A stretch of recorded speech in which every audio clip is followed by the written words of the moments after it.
cocaine. Drove the spot is low to dress the price of the cocaine. Drove the spot is low to dress the price of the cocaine. Drove the spot is low to dress the price of the cocaine. Drove the spot is low to dress the price of the cocaine. Drove the spot is low to dress the price of the cocaine. Drove the spot is low to dress the price of the cocaine. Drove the spot is low to dress the price of the cocaine. Drove the spot is low to dress the price of the cocaine. Drove the spot is low to dress the price of the cocaine. Drove the spot is low to dress the price of the cocaine. Drove the spot is low to dress the price of the cocaine. Drove the spot is low to dress the price of the cocaine. Drove the spot is low to dress the price of the cocaine. Drove the spot is low to dress the price of the cocaine. Drove the spot is low to dress the price of the cocaine. Drove the spot is low to dress the price of the cocaine. Drove the spot is low to dress the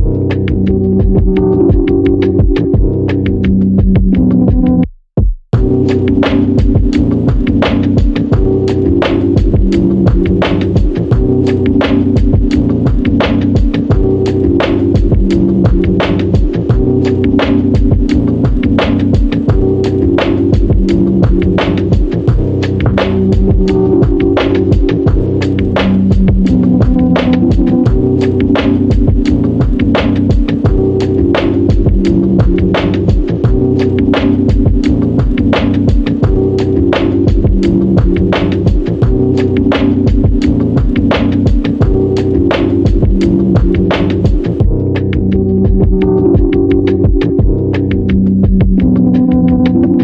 price of the cocaine. Drove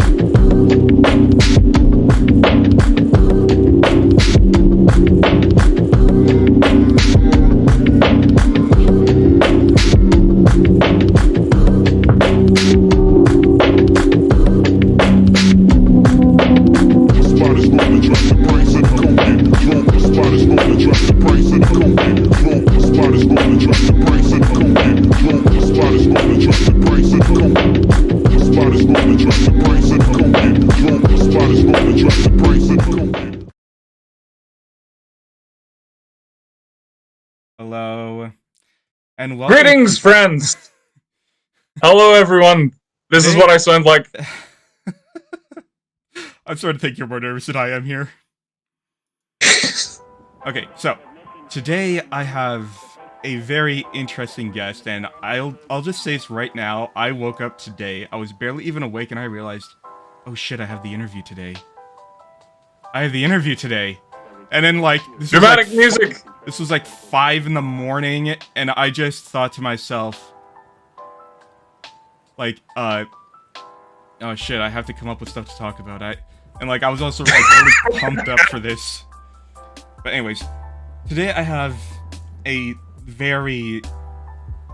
guest I was very much looking forward to having on the show. A amazing, I would say currently amateur but rising voice actor, as well as Warhammer fan and 4chaner, and Dreadnought of the Angry Marines, DreadAnon.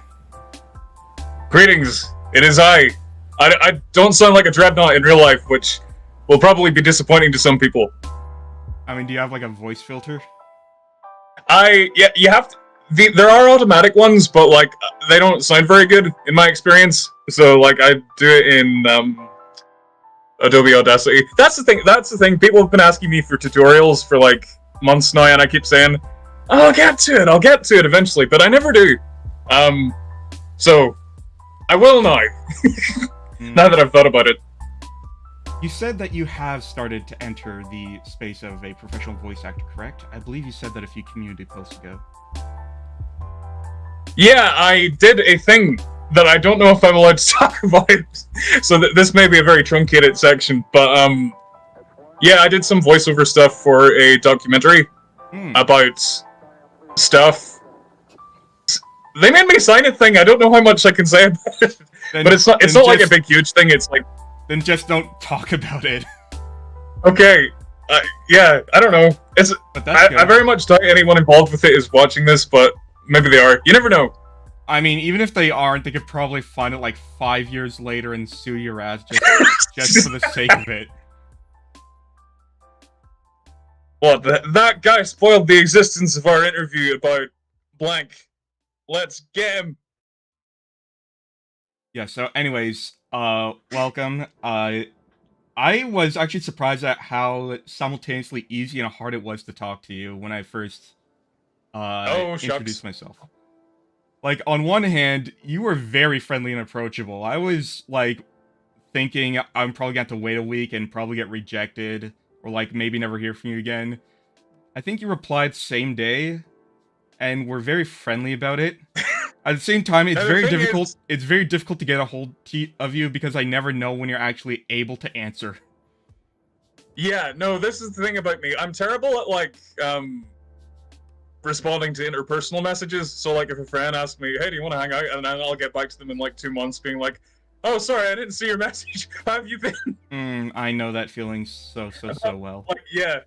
I try to be a bit quicker on the draw with professional stuff. And obviously this is, like, bordering on the line between amateur and professional right here, I guess. It's professional, like, amateur. I try to be... that's great. Like, I try to be prompt with that stuff, because you never know when someone will, like, be able to get you places. You know, just keep me in mind for future projects, okay, cards on the table. There is a part of me that wants to do this interview to get places. Oh my god, I'm being used! Well, I mean, I always wanted to do this. It's just like, hey, it's a side benefit. I get to grow my channel. That's one thing I've learned. My channel usually grows when I do something with other influencers. Yeah. Because, like, I guess you would say it's cross-pollination. Yeah. And I was waiting for your initial announcement about this stream happening because I checked my sub count and it went up by, like, 5 points. That's the power of the Angry Marines Dreadnought, baby. Or something. I don't know. No, people should check you out because you seem real nice. Thank you. Someone asks you to recite the Bible in Japanese. Okay, let's... Wait, really? Or is this a joke? I can't speak Japanese. Yeah, you want to pull the stream up and you also get to see my model in action. But, yeah, there you are, and your little, Nuknalevi. Is that how you pronounce it? Okay. I'm not sure if I'm pronouncing it right, because I'm not... I always pronounce it Knuckle-a-V. Well, you see, that might be right, because, like, it's not like a Celtic word, it's like a Germanic word that just happens to be in a place that is presently owned by Scotland. So, I think, Celtic words usually tend to go up at the end, but... Interesting. And we were actually having a conversation about that before, about language. We had a few different conversations that we decided to put a pin in, specifically because they were too interesting. It's like, we need to save this for the stream! Yeah. So we don't want to run out of gas before people have a chance to contribute. Felicity Hayami, who is my girlfriend, asks, what you voice act in. Would you like to explain that? See, this is where I always come into conflict with describing myself as a voice actor, because I haven't, like, been in anything yet. Not anything notable or that's out yet. So I'm just some guy on YouTube, like, narrating my own videos, really. So would you say you're like would you say you would describe yourself as an amateur voice actor or an independent voice actor? Aspiring. aspiring might be the word, because I would like to make a career of it, but it's kind of opaque as to how to get into it. Like, people just kind of seem to throw stuff at the wall and see what sticks. So that's kind of what I'm doing. Yeah, I feel that as well. My most popular video is like 5 seconds long, and I worked on it for 30 minutes. And none of it was original content either. And somehow it's gotten, like, it somehow got me over 100 subscribers.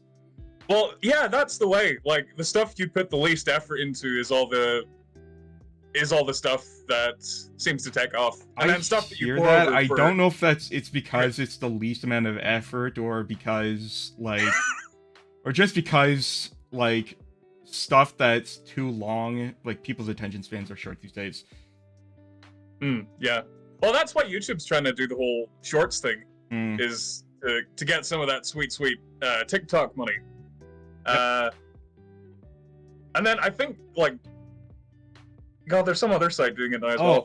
Here's an interesting question for you. By the way, anyone in chat, feel free to ask questions. This is very free form.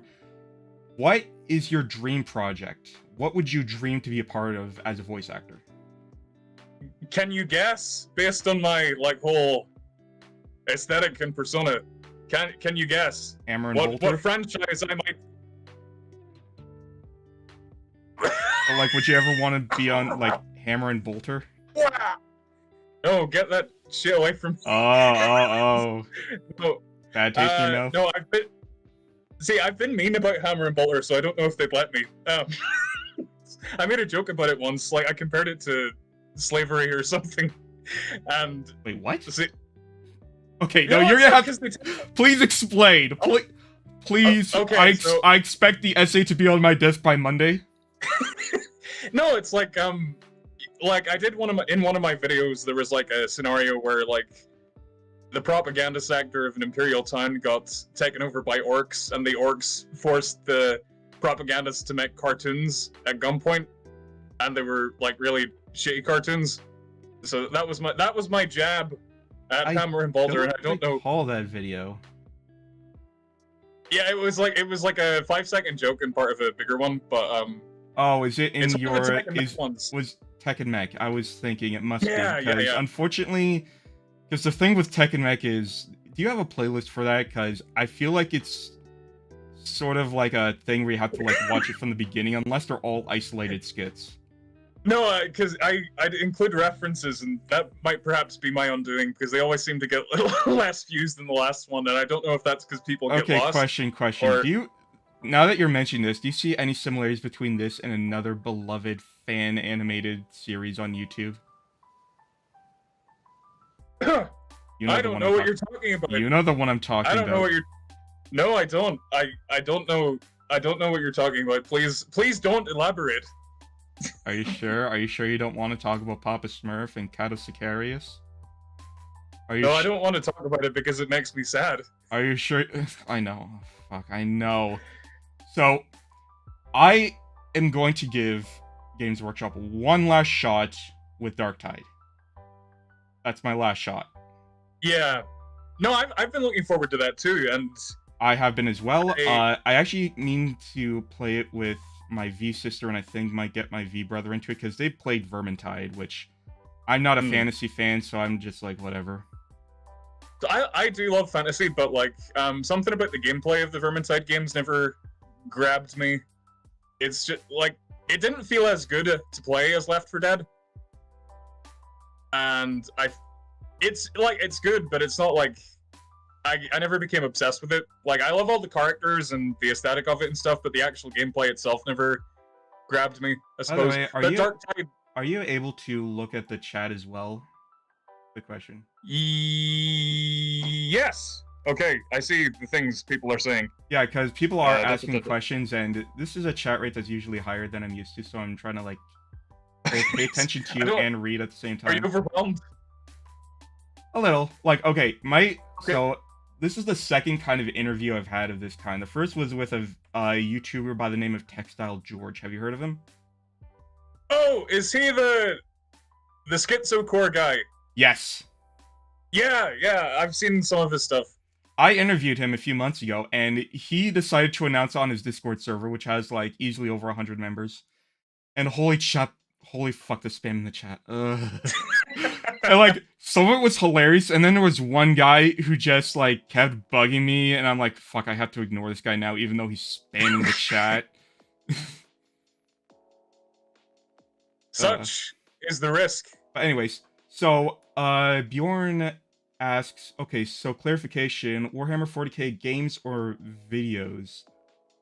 I think he's talking about yeah, dream project. I would like to be in a game because that's like the whole thing that inspired me to like do voicey stuff and to get into Warhammer in general was the Dawn of War games. Space Marines. Well, except that one. But you don't like metal boxes? Like, well, I do like metal boxes, but not probably for the reasons they intended. But yeah, the voice acting in Dawn of War and Dawn of War 2, except Soulstorm, which we don't talk about, you know, it's like above and beyond what would be expected for a little game about spacemen shooting each other with rocket guns. So if someday in the far future they make a Dawn of War 4 and it's not terrible, you know, my email's out there. Yeah, I actually noticed you have a business email, and I was gonna contact you through that, but then a few days later you announced Twitter. You had a Twitter. Yeah, I just like, because the business email thing, it's like hard to find because it's away on the about page, which I'm not sure anyone ever looks at. Yeah, usually what I do is I also put like relevant links in the description of every video. Like I have like a template. Anyways, someone else is asking about... That sounds like a good idea. Why didn't I think of that? Someone else is asking, they are asking about the running joke about Marines Malevolent and having lemonade and where it comes from. See, that's part of the problem we were talking about with the Tech and Meg stuff, because you have to have watched all the previous ones to get it. What was it? I can't even remember. This is shameful. What was it? I think in one of the videos, like oh no, yeah, it was the cryptocurrency one where the Marines Malevolent. I remember that one, yeah. And then they fail, so they have to start a lemonade stand. Yeah, and I've kept that joke going because it's well, it's easy padding for one thing, but yeah, if you haven't watched that original video, you'd probably be pretty lost. Because that isn't a Tech and Meg video, but yet they appear in the Tech and Meg videos. So. Something I am noticing, though, is that as much as you do not want to mention the show, you are sort of like, it's starting out as shitpost that's starting to form a continuity of its own. Yeah. And, Alpha Busa, like, he built that up over, like... years. It must be, like, 6 years or something crazy like that. I remember... At one point, I was curious about what happened to it, and I looked at it, because I hadn't watched it since maybe 2014. I'm like, holy shit, they have a lot of videos. Some of these are over an hour long. Yeah. The creativity and all the effort and all the work that went into that series, and he just had to file the serial numbers off because of Games Workshop being nasty boys. It's so sad. It's so sad. But that's also something I did want to talk about as well, was just about the direction Games Workshop, as well as like there was something universally loved in the community about TTS. Yeah. It was, and I think at least part of it is not just that it played into like the community memes, but also, I guess, provided a crash course into Warhammer itself.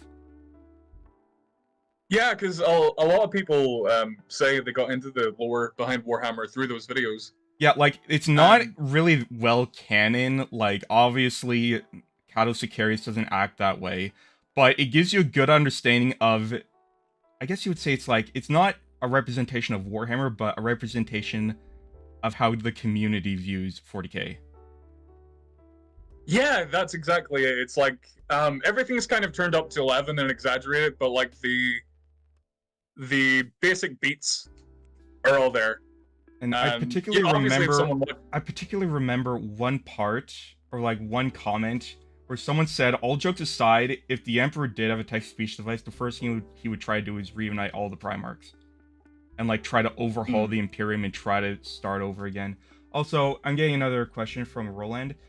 Can you recite the whole B movie script? Well, not off the top of my head, but here, no, I'm gonna declare some heresy of my own here. I do not care for the B movie very much. I just don't think it's that funny. I'm pretty sure most people don't think it's that funny. Like, I remember watching it when I was like really young. Like, why did it become this big meme? I don't understand it, because it's not that good.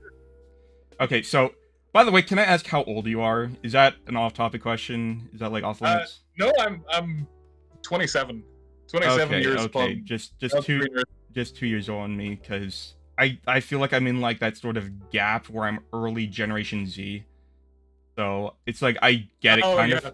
So, one thing I noticed about meme culture is it's about irony. Irony plays a huge part in it. So, like, remember when they decided to re-release Morbius in theater and everyone said you're fucking stupid because they weren't actually enjoying the movie? Yeah, and it failed again. Like, I think that's exactly the same.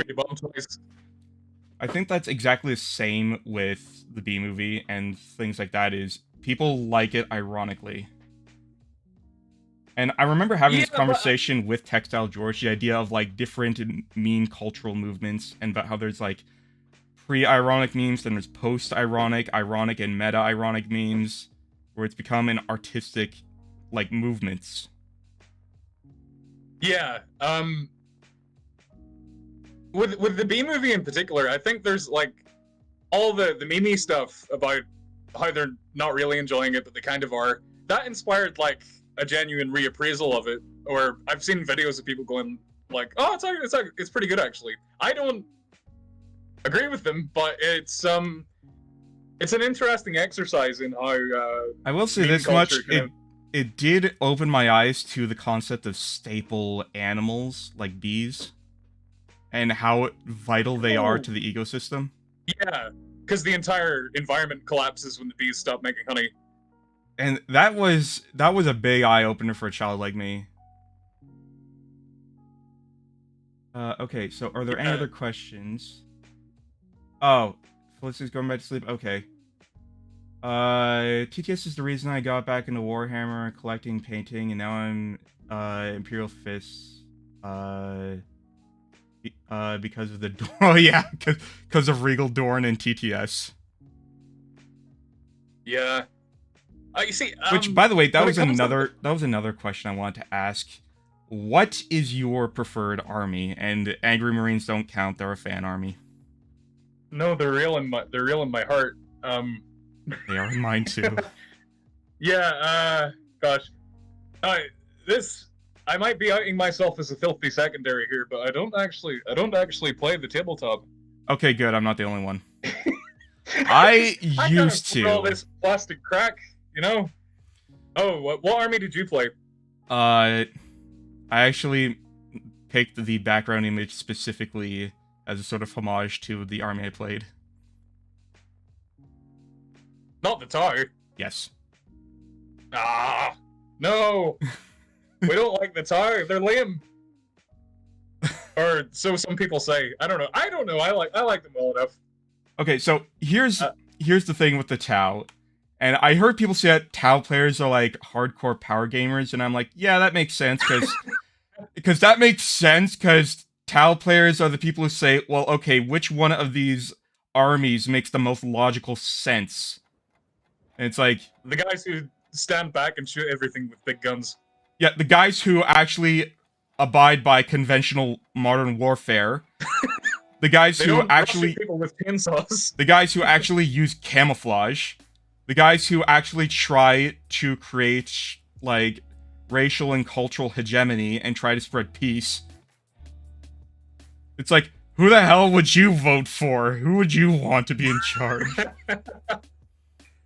Well, yeah, if you were like an average Joe in the Warhammer 40k universe, I guess the Tau are probably your best bet for. Like, okay, do I want to be in the Imperium? Life. Do I want to be in the Imperium and live in complete blanket ignorance and eat fucking Soylent Green for the rest of my life? Which would probably be like 40 years max.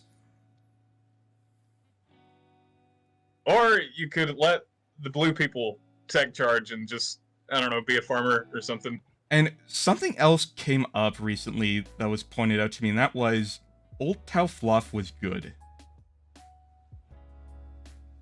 Like, because I'm not sure you're very aware of Tau Fluff. You don't seem to be. Like, I'm not like hyper. I know the broad strokes, but I don't like. So, as I understand it, educate me. because I only joined in 4th edition, the Tau were added in as, like, hope. Like, the concept of a spark of hope in a dying galaxy, a very young and naive people. And what's very interesting is there's, like, early accounts of the Tau first meeting a space marine. And what they thought was they just killed the leader of the humans. Which sounds hilarious, doesn't it? It sounds well, very hilarious. Or like, I can see what if you'd never seen a space marine before, you would assume. Yeah, absolutely you would, especially considering how fucking hard they are to kill. Like, if you've been fighting guardsmen and then suddenly see this, yeah, you probably think it's like their leader or some shit.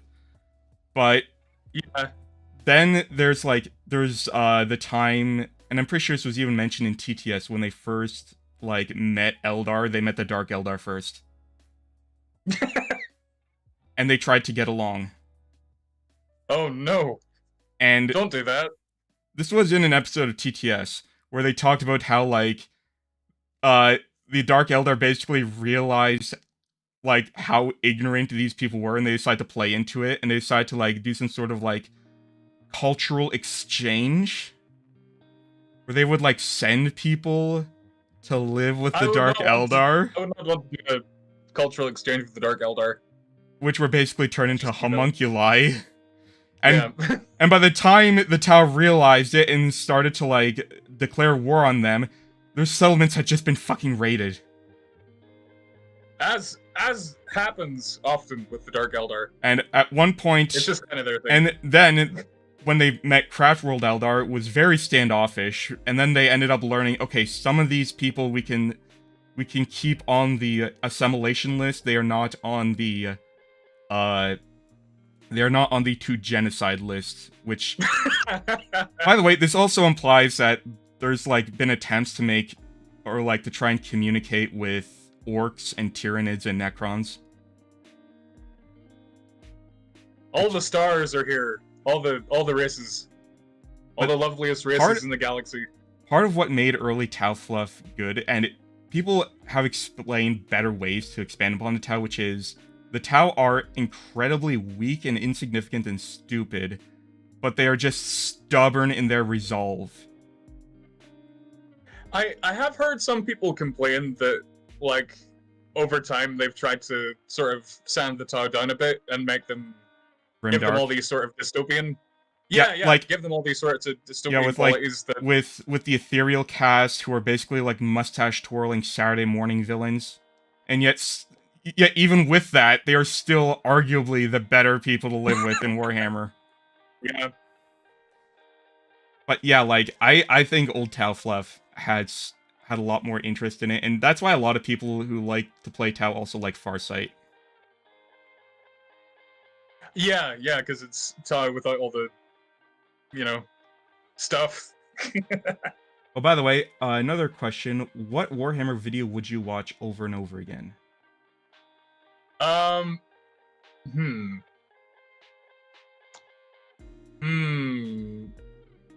There's one from like years and years and years ago where it's like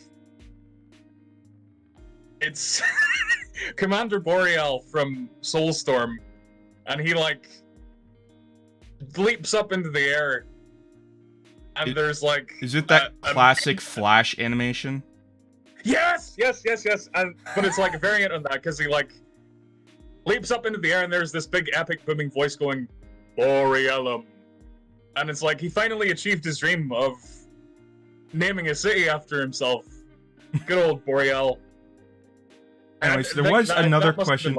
Sorry, there was another question as well that I forgot to mention earlier. So what games are you looking forward to as well? They don't have to be Warhammer related either. Oh, well, yeah, we said Dark Side. That's probably the big one right now.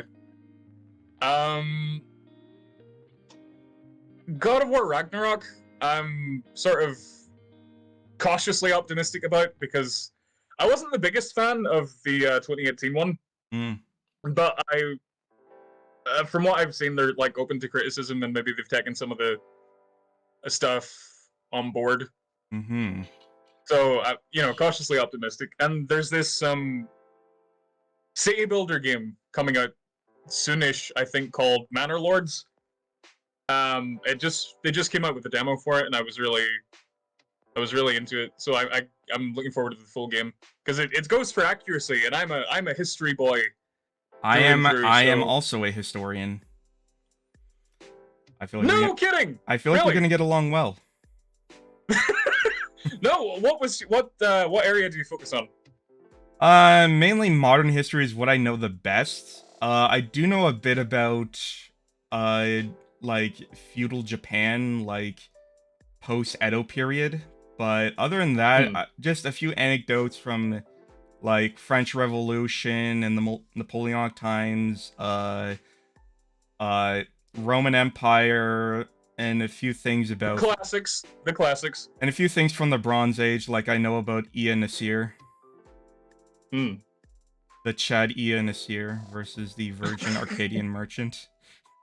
Okay. Oh yeah, the bronze tablets, I think. Yeah, the clay tablets of the oldest letter of complaint.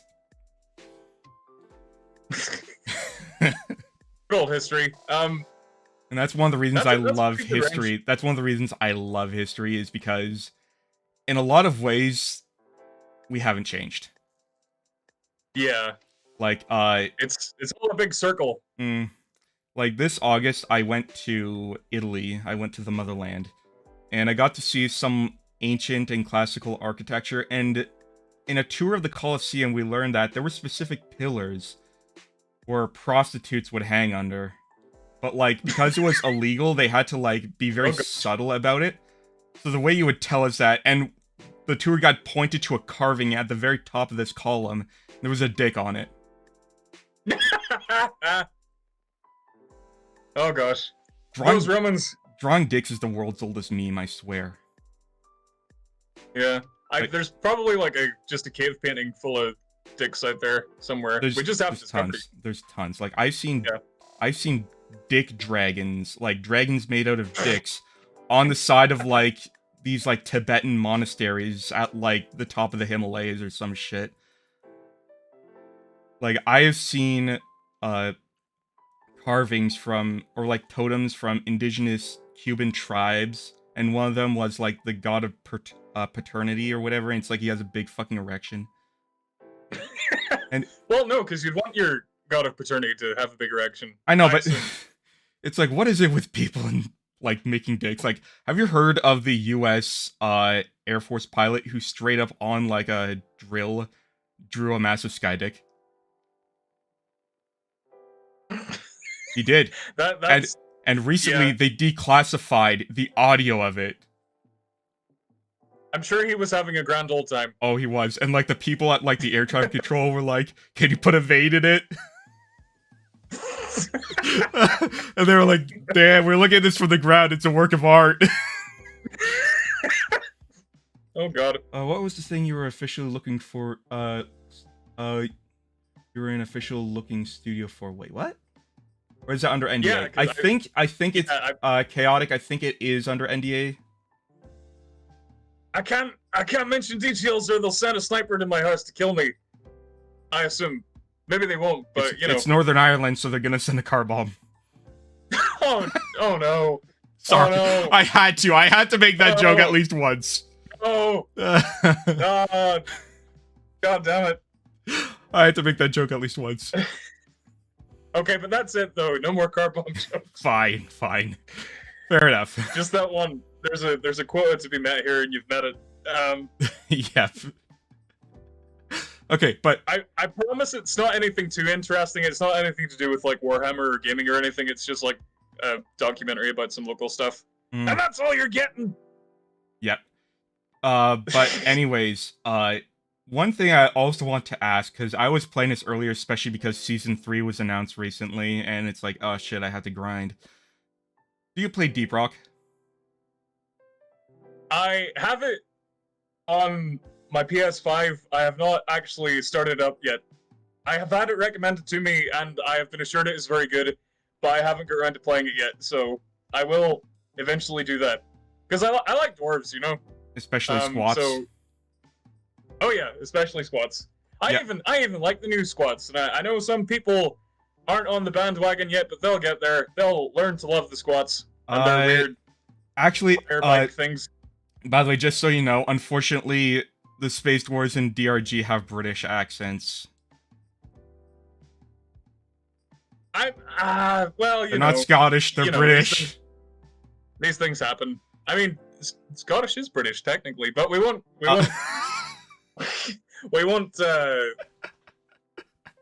There's a euphemism for that. We won't split hairs. We won't split hairs. You know, I like to remind you that at the beginning, like before this, the exact words I used were, we try to avoid spicy conversation. Emphasis on try.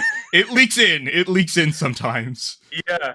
Oh, I'm sure if there are any Scots here to take offense, then I'm truly sorry. But you know, for legal purposes, as of now, Scottish comes under the purview of British, and maybe someday soon that'll change. But you know, I am a pedant before anything else. So all right, moving on. I will say though, if you are gonna play Deep Rock, I would recommend it on PC because you get access to mods, and the mods are amazing. I don't want to have to pay for it again, though. Well, I didn't pay for it the first time; it was free on PSN. But yeah, I would highly recommend it on PC. Like, if you want, like, oh man, like, okay. So there's a perk in the game called Iron Will that lets you, if you're downed, sort of like in the Left 4 Dead sense of being downed. But this perk allows you to have like 12 seconds on your feet, and if you can heal yourself, you can get back up. Someone modded it so that those 12 seconds are filled with the Giga Chad song. And it fits so perfectly. That might be worth the additional price tag, actually. So, yeah, I would highly recommend it. Like, Season 3 is coming next month, so it's probably going to be on sale, so I'd recommend it on Steam. Hell, that means you can play it with me. Okay, cool. Hooray! Because I do PC only. We're waiting for... Oh, yeah. I don't see any other questions, so I'm gonna, I guess, ask my own. So, one thing I found out was interesting was you did not know anything about the VTuber community. No, it is a complete mystery to me. I have not delved into this area of the internet. I have heard people talk about it a lot. Yeah, by this point you've had to have had at least some exposure. I've seen little cartoon avatars in the corners of videos. That's where my knowledge ends. Honestly, you could be a VTuber. And I'm not joking, like, you already have, like, all you need to do is commission a 3D model of that Dreadnought, and you can be a VTuber. That would be pretty sick. Because, like, it's commonly understood that VTubers have to be, like, anime. No. That's just the most common style. I have seen some very, very creative and unique models and avatars. There was one guy I knew who was just, like a face on a TV screen. Like a robot computer thing. Oh, okay. So it was like... Yeah, because... So it was like basically, I guess... It was like a DOS computer, and it was like just a face with like made out of green light on it, and that was what was tracked on the camera. That does sound pretty cool, because like you say, I mostly have seen like little anime girls, and that's good. That's not my thing, so to know that there's like stuff out there that is more, less lame. Yeah, I don't know. I have to check more VTuber stuff out. Yeah, I mean, I'm like, I remember showing you my model, and I don't even know exactly how to interpret the way you reacted to me showing you my full model. I knew what it was. But, like, and that's good because very few people do. Very few people know what a Knuckle of V is. Actually, that's a good... I don't have like. Actually, like Devin has a good point. Is Mr. House the first VTuber? Oh my god. It's all coming together. Mm. He was like a still image though. Okay, so he wasn't quite there. So that's the thing. There's like a subgenre. So there's sorry, something about the community you need to understand is a lot of emphasis is put on appearance. Which makes sense, because that is what you use to represent yourself as your model. So a model is, like my model, is a 2D image. Actually, it's like several 2D images. Like we're talking scores of small snippets that are rigged together. And that's how you get like the appearance of everything being 3D and moving with such fluidity. But like, in order to do that, you usually need two people. Some artists specialize in both, but you need an initial artist and a rigger, someone who can, like, rig it up. And again, some people specialize in doing it, some people do it themselves. But, as you can imagine, the process is expensive. Yeah, that's actually something I was gonna ask, like, how much is, like, because I know, like, about art commissions and stuff, but, like, how much would you need to pay a rigger to do your model up for you? It depends on a number of factors. First and foremost, do you want quality? Because if you want quality, you have to pay. Yeah, well, ain't that the way? Same with the art itself. It's like, do you want something very simplistic with like no shading? Okay, that could probably be like $100, maybe less. Oh my god. Like, and there's also like, it's like, okay, do you want like bust up, torso up, or full body? And unfortunately for me, because I'm a Knuckle of V, I have to pay a premium just to get a full body. Yeah, oh gosh.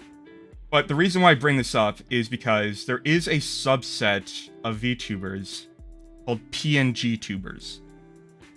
And some people act elitist around them because it's like, oh, you're poor, but for the most part, they are accepted. Because it's like, fucking, this is an expensive hobby. Yeah, and I'm not paying like $300 to get myself in a little model, you know? Well, it's more than... Is that lowballing it?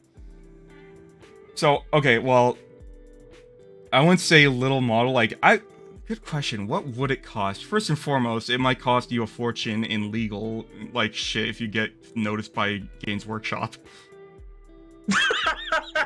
Oh my, I didn't even consider that.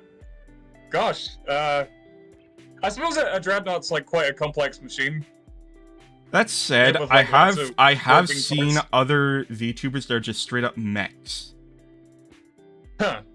Like, it's not impossible. I've seen it. I've seen a few variations of the concept. So if you ever wanted to do something like this, you wanted an actual original OC, but, I don't know, keep the paint job and everything, you could do that. Yeah. I'm just thinking, like, how different would it need to be from a Dreadnought for it to be legally distinct enough for Games Workshop not to send their lawyers or ninjas or both? Actually, that brings up something I did want to talk about at some point. And that was because of the way Games Workshop has been acting recently.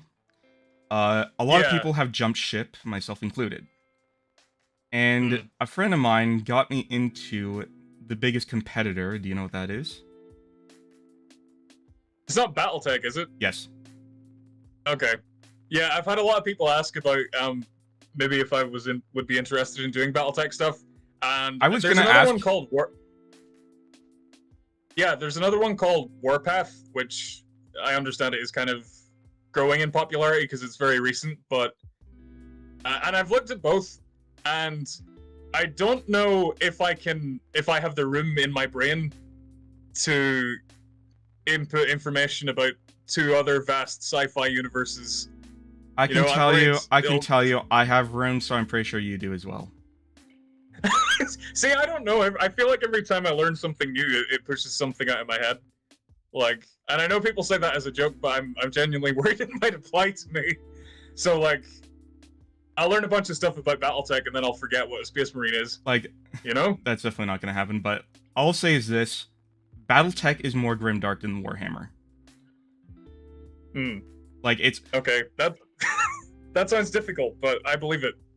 The reason why is because what makes Warhammer grimdark? What makes it so we can't have nice things in Warhammer? Everything? No, like, give specific reasons. Why is it that the Imperium has to be full of, like, ignorance and xenophobia? Why is that? Because all the Xenos are trying to kill him! Not all of them. Well, most of them.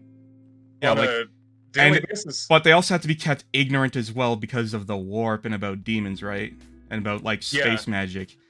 Do you know why BattleTech is grimdark? Why? Because people. And that's what makes it... Yeah, I've heard that there are no aliens or anything like that. There aren't. So, like, there are entire worlds that have been fucking glassed in a massive 17-year-long attritional war that destroyed everything. All because of one asshole. And because of that, like, we can't have nice things. We live in a neo-feudal society that's full of, like, cold wars and proxy battles, and no one's ever allowed to have high tech because the telephone company will come and destroy it. Just like real life. But, like, I don't know, there's... That does sound pretty grimdark. It is. It's, like...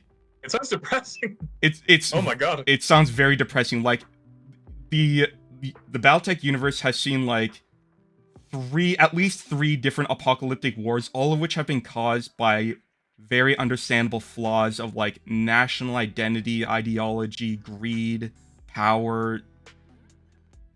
Like, it's sad. Also, I'll say that if you do like history, you might find BattleTech... It feels like, when I read BattleTech lore, I feel like I'm reading history. Because, like, they use the Gregorian calendar and everything, so it's like... It feels like you're reading a history book about a war. Like, on August 17th, 2170, this happened. Oh, also, like... And another thing about it is, BattleTech... well, Warhammer, like, tries to rip off aspects of human civilization, but in their own weird way, like, Space Wolves or White Scars, you know? Yeah. But, like, there's the idea that there was, like, an entire apocalypse which reset human culture in Warhammer, right? Like, with the Age of Strife. With the, Yeah, people in Warhammer don't speak English, they speak Gothic. And which is just rendered into English for our convenience. Yeah, exactly. But in things like that. Yeah. In BattleTech, like, the Scots Guard existed. The Scots Guard existed, and they were badasses who survived nuclear weapons. And, like, shit like that. Like, BattleTech is very much inspired by... It's supposed to be a continuation of the continuity that we live in right now, where Warhammer is more just... How do we shoehorn in dark fantasy into a sci-fi setting? Yeah. And plus, something about, like, BattleTech that I always love is how much personality all of the mechs have. Like, for example, one of the most popular mechs is made by General Motors. Oh, that's amazing. It's made by General Motors, and it had so many copies and spin-offs. And there's, like, a famous bounty hunter who frequently used it. And there's also a ghost story about one being, like, haunted. Ooh, cool. Like, that sort of connection to our present time is something I enjoy in sci-fi, and that is kind of missing from Warhammer, so that definitely appeals to me. Like, I would recommend starting with a channel called the Black Pants Legion on YouTube. The guy who runs it, who has a very nice whiskey-soaked voice, he has a series called Tex Talks BattleTech, and it's become... It started as, like, just generally talking about individual mechs, but it's also sort of evolved into history lessons each episode, and the American Civil War is the one that will sort of, like, make your heart sink. Like, the American Civil War is the Horus Heresy of BattleTech. It's, like, the big, emotional, this is why we can't have nice things moment. Every sci-fi universe needs one. Yep, everyone needs that starting point, and I would highly recommend that. Anyways, so I think we were talking about VTubers, correct? Yeah, and the expenses involved thereof. There are expenses, not always need. But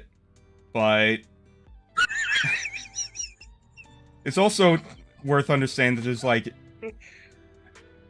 And I've seen people argue this on 4chan, because I shitpost there sometimes, where they talk about, like, how it's just 2D dots. Would that be your general idea of it? No, I wouldn't be so dismissive, but, like, I guess there are sections of the fandom that, like, are very into that stuff, and they post about it a lot, so... And they post about it on 4chan, unfortunately. Yeah. Well, Like, that's why they got their own board, because... Exactly, their own containment board. They're cordoned off. I have never actually been to VT, but I've heard the stories about, like, it's...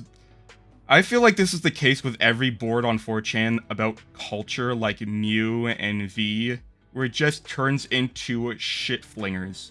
Like, literally people who shit on the floor and fling it at each other because they don't like something that someone else likes.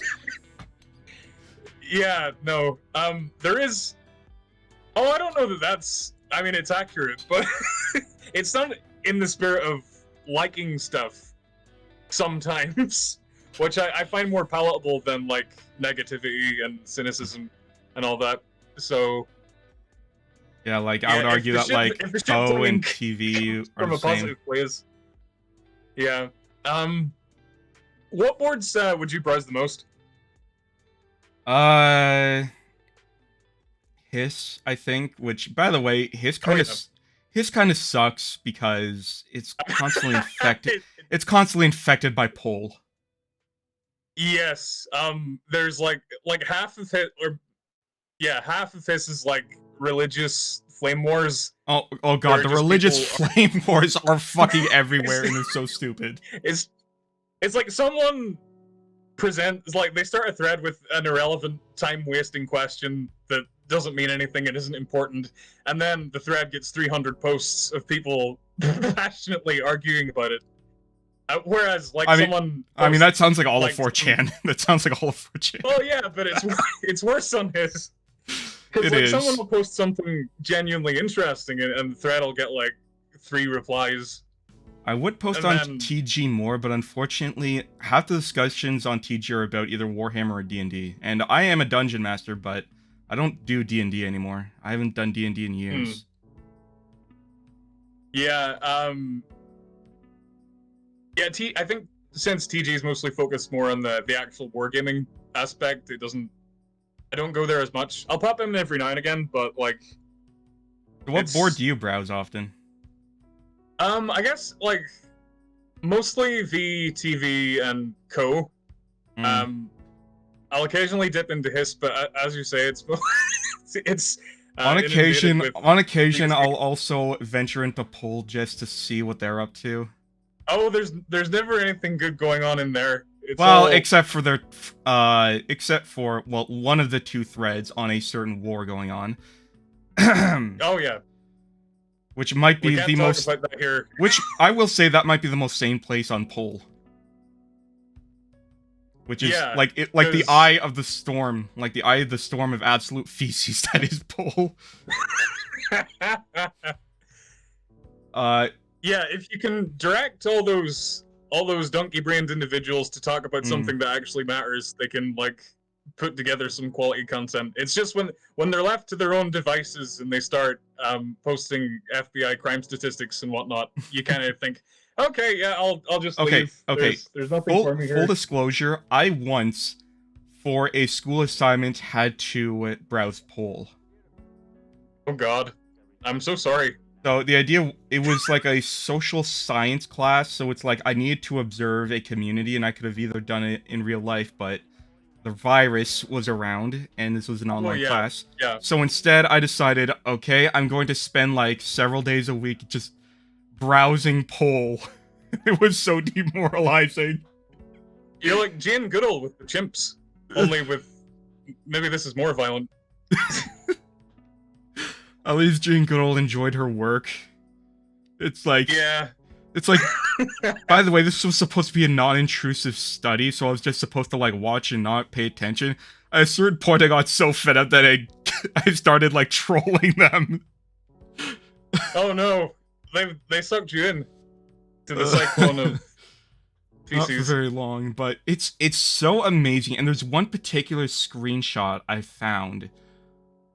It's on my phone somewhere, but like, and it speaks volumes about what Poll is these days. Because wasn't the original idea for Poll just to be a place where people can express their inhumanity and just like share live leaks and be edgy? Yeah, it was. I think it was supposed to like originally it was supposed to be like just news and political discussion, and then at first it was news. You know, at some point, I think it just became about just celebrating political incorrectness because of an oppressive social structure that doesn't like free thought. But yeah, this is the part where it gets really interesting with this screenshot I found. It was the guy basically saying that the media forms the bedrock of everyone on Poll. Oh. Because they are still obsessed with it, just in the opposite direction. Yeah, although if you tried to tell them that, I don't think they'd react very well. Yeah, and the guy said, "Congratulations, you're still in the cage." Saying like you've basically become anti-NPCs. And it's oh, that cut deep. That would cut deep. It's true. Like if you saw a BBC like story about the importance of drinking water, you know damn well there will be people on Poll who will try to subsist their entire lives on as little water as possible, just because some sort of an authority figure told them so. Oh, so I see you've turned into a shill for big water. Exactly. That figures. Yep. You turn into a glowy. Oh no. It's like You used to be able to get milk that glowed in the dark. Maybe that's maybe there's a connection there.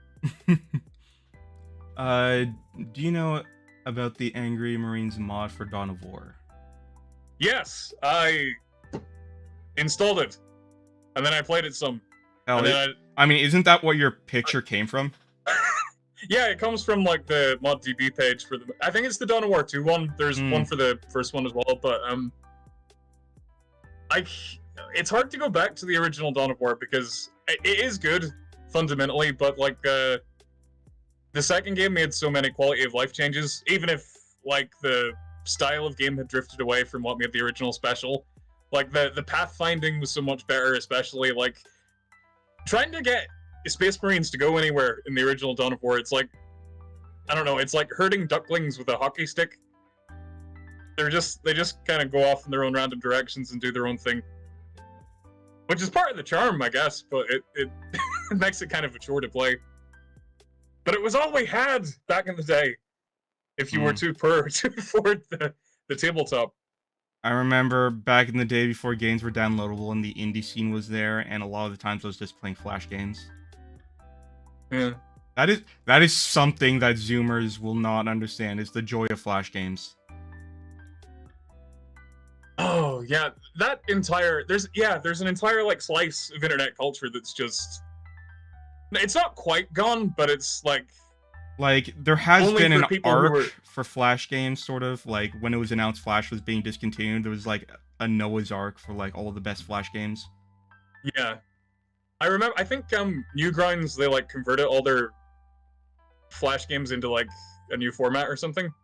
Yeah, I don't know the ins and outs of it, but Bionicle website games. I don't, but I do remember Bionicle. That was my childhood for sure. I never understood the story though. Maybe I was too young for that. Bionicle unironically had the deepest lore. Like, people Apparently say that it about did. Mario and everything. Apparently, Bionicle had the deepest lore. apparently it did. Because, like, people kept talking about it so much, I decided, all right, I'll have a little peek at this Bionicle stuff. We'll see what all the fuss is about. I remember And then watching the TV first show- and second movie, and that's as much of the lore as I know. Yeah, I watched the first movie like when it came out, when I was but a small man, and not the large man I am now. Oh no, Story is really? an It's- allegory for this. Oh, What? That can't be true, is it? Oh gosh, there are I mean- of course there are bugs. I mean, I wouldn't be surprised to figure out it was an allegory for brain tumor. Like one of my favorite games was an allegory for the lead developer's heart condition, which was basically this sword of Damocles always hanging over his head his entire life. Hmm. And that video game was That Hyper sounds Light Drifter, interesting. and it was a really amazing Really? game. Okay. I've played never it? played it, but I've seen it, and Oh, it's that's so not good. where I thought that would go. It's so Yeah, I've seen good. it. It looks pretty good. It's so good. Oh my god! And they announced the sequel, and I can't wait. Like Hyper Light Drifter was so good. It was a very challenging, well, not too challenging, but it was definitely a game where you couldn't like not pay attention. Like in some ways, it was, I'm not gonna say Souls-like, but here's the thing. Throughout the entire game, you only had 5 health points. And the only thing you could upgrade was how many medkits you could carry, which you had to use in battle. But if you took too much damage too quickly, you would still die. Yeah. Is it what? This is probably a stupid question, but I know I've seen like gameplay of it, and it's like there's a little guy hitting other little guys with a sword. But is it like a roguelike, or No. what kind of thing is it? Oh, okay. It's I would say, so like there's a world map and there's like areas that you unlock, but I wouldn't say it's Metroidvania either. Okay. So it's like there's north, south, east, west. The south direction is locked until you unlock the first 3 directions, which you can do at your own pace. And there's like secrets to unlock, which give you upgrades and stuff. And like there's secret lore they have to like decipher and decrypt, which someone already did, thankfully. The entire game has like no dialogue, by the way. Okay. It sounds interesting, but I'm really bad at those kinds of games. Like, but maybe I'll be good at this one. I don't know. What do you mean? Like what? Because like I get in like, I don't know, like 2D games, not quite Metroidvanias, but like anything along those lines. Like I get lost very easily. Is it a linear game, or can you like go off in your own direction? Define linear. There's a room, and then you go to the next room, and then you go to the next room, and so on. There are dungeons, yes. Okay. Like it's Oh, dungeons. Is it like Zelda, or that's not a I bad. should probably just play it at this point. It's not find the out, but- worst idea to describe it with Zelda, because especially like it's not Breath of the Wild where it's like complete open world. It's more labyrinth-like. Yeah. So it's like there are dead ends on the map, and like areas they can only get through after you get through certain other areas. Okay. That does sound Zelda-ish.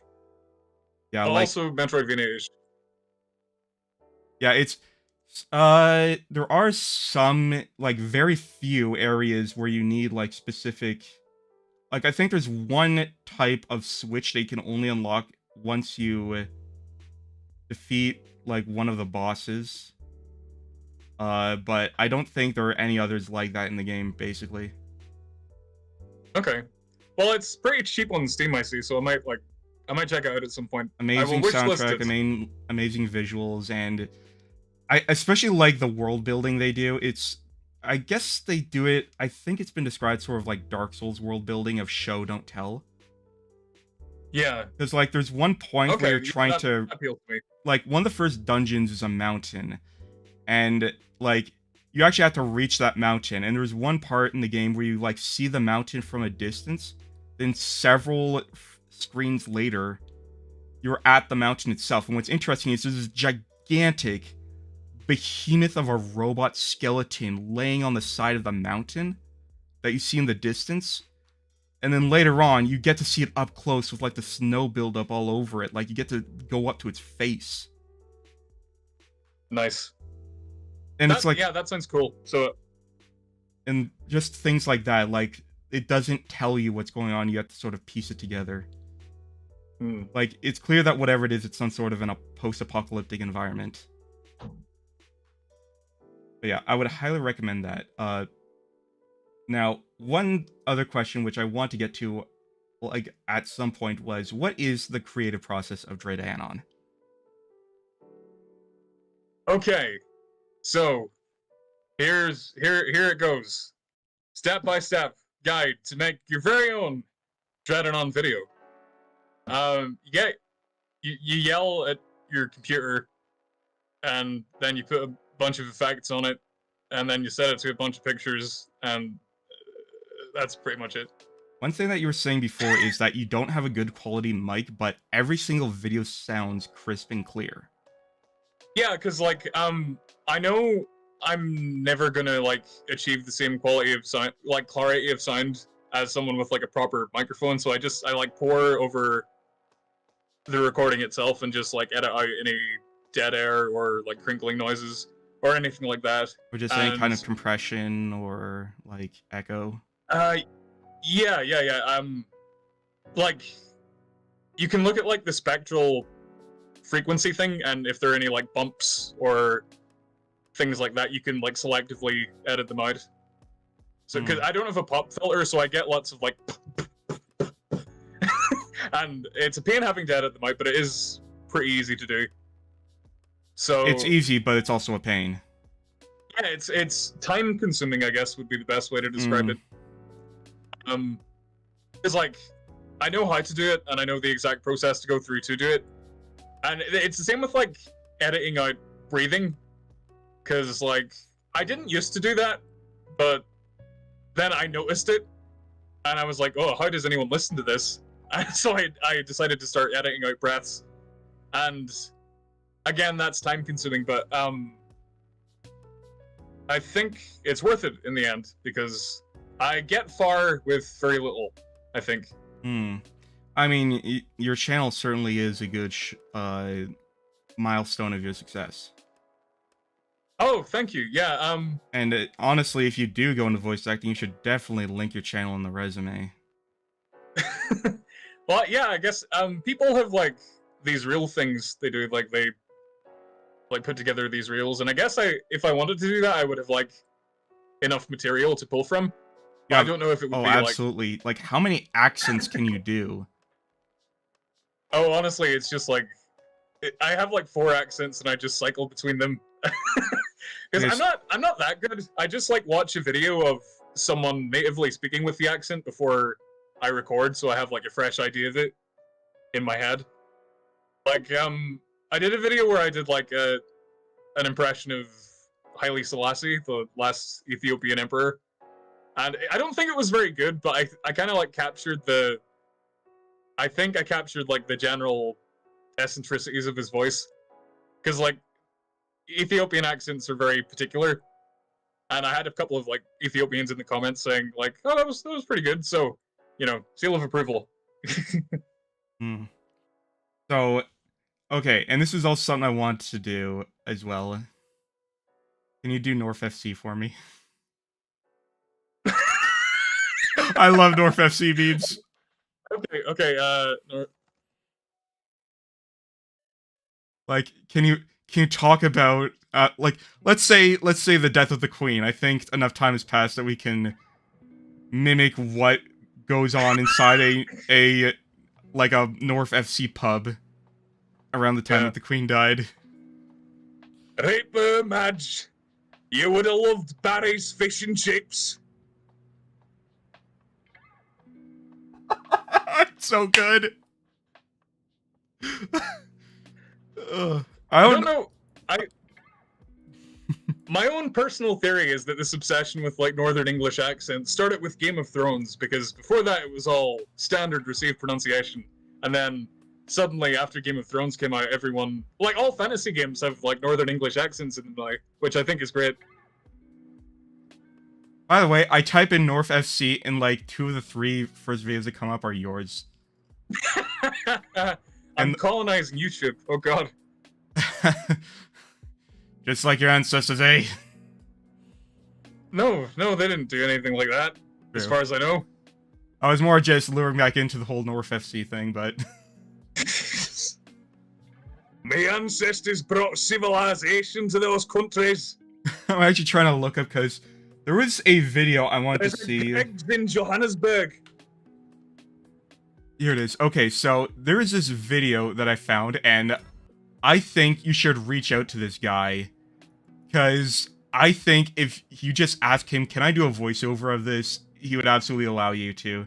And I'm gonna post it to you directly through Discord, but I'm also gonna post it in the chat. Okay. It's called War of the North, and it's like Oh god. North FC meets War of the Worlds.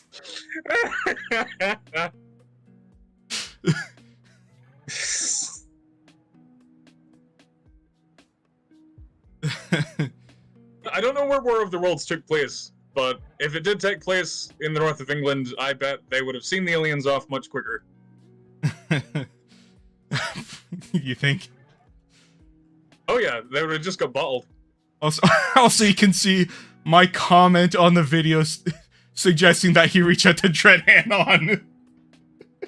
I'm such a fanboy. Oh, that was like 6 months. Oh, dude, that's so nice. Oh, I think my favorite North FC video you did was Saxon FC. Like, I have that one memorized by heart. Like, I don't know, it's just... yeah. I especially like it when you, like, take the concept of the meme back in time. Oh, Like- that's the history graduate in me coming out. Yeah, but, like, there's just something endearing about it. Like, it's... Because, again, one of the reasons I love history is, like, when it, like, shows how little we've changed. Yeah. So, Because like, so hearing Saxons talking about Normans and Picts and Vikings... Can't tell me I can't hate a man just because of where it comes from. That's what the Vikings did! yeah. And that's why I'm also... I bet there was a conversation about that, like, in 9th century England or wherever. Actually, that's one thing I haven't seen is you haven't done Celt FC. No, because I'm a Celt myself, and I don't know if I can humiliate myself in front of the world sufficiently. Maybe my pride might get in the way. Like, hold on.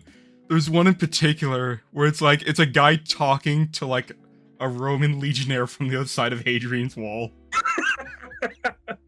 Like, Yeah. he's like, you accumulated so many cunts recently.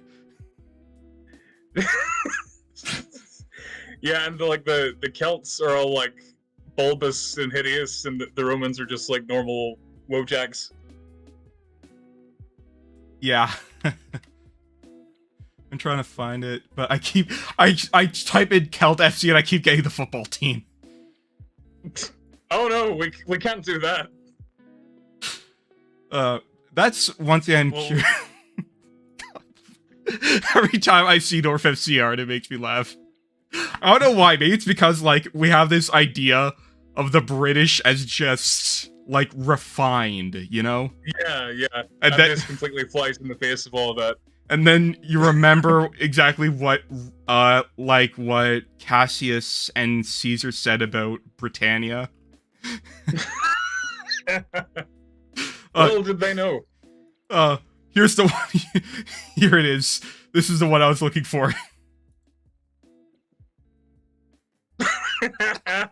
Oh yeah, this. But yeah, like, there is something about, like, can you describe the humor that is North FC? Because you obviously indulge in it a lot. Hmm. this is like essay material. On Uh, so let's do it. in this paper, I will describe how. Gosh, I think it's like. I think the core of it is what you said. Like, this idea of Britishness in the popular imagination that persisted for so long was of classiness and refinement. Yeah, like the people who export civilization to the world against its own will. Yeah, and I think maybe I'm reading too much into it, but I think with the advent of the internet and how you're able to actually talk online to like the common person from Britain and see how they are, like the very first instance of North FC I've seen, I think it came from Int. It came from an Int thread. Yeah, and yeah, like the post, have. Yeah. And the post was, you've heard it before. Come on, England! Score some fucking goals! I think that's where it all started. Yeah. It was like some French guy posted it, I think. Yeah, and like football matches, that's kind of not to sound too much like an anthropologist, but that's kind of a venue where you can get a handle on the behavior of like someone from a certain country. Average street person in British culture. Yeah, just your average Joe, like going to a football match, and like yeah, obviously football fans can get pretty rowdy. Extremely. So which is maybe a bit of an understatement, but yeah, I think it's like not coming that home. whole aspect of it's not. It did come home for the women. It did come home for the women's team, so they have that. That's good. Yeah, the Lionesses did it. That's good at least, but yeah, like, and that's something I've also noticed, and someone pointed out to me, is that the reason why football and or soccer, however you want to say it, is the most prevalent sport in the world is because of how cheap it is. All you need is a ball. Yeah, you just need a ball, and like it doesn't even need to be a proper ball. It could be like some horrible plasticky thing. Exactly, and like if we were to meet aliens and they were trying to like study our culture, that is what we'd probably represent as the global unanimous sport. Yeah. Cause it's like so widely played by so many people and every continent. Going on, yeah. I've heard stories like of people going to like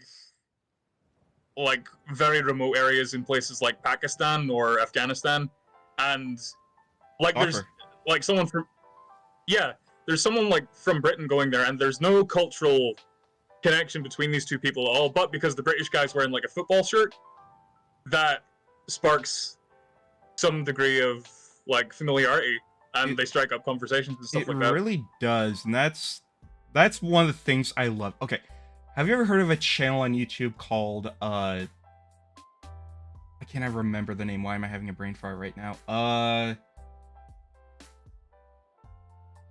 What the hell is it called? Voices from the Past. That's what it's called. Have you heard of that channel? Oh, I've heard of it, but I don't think I've ever watched it. It's an amazing channel where they translate first-hand accounts from history. And one of them was a story from Japan of like first contact with Europeans and the discovery and like import of firearms. And it is such a fun story. I love watching that video over and over because of the way it was described, how like the fascination that Daimyo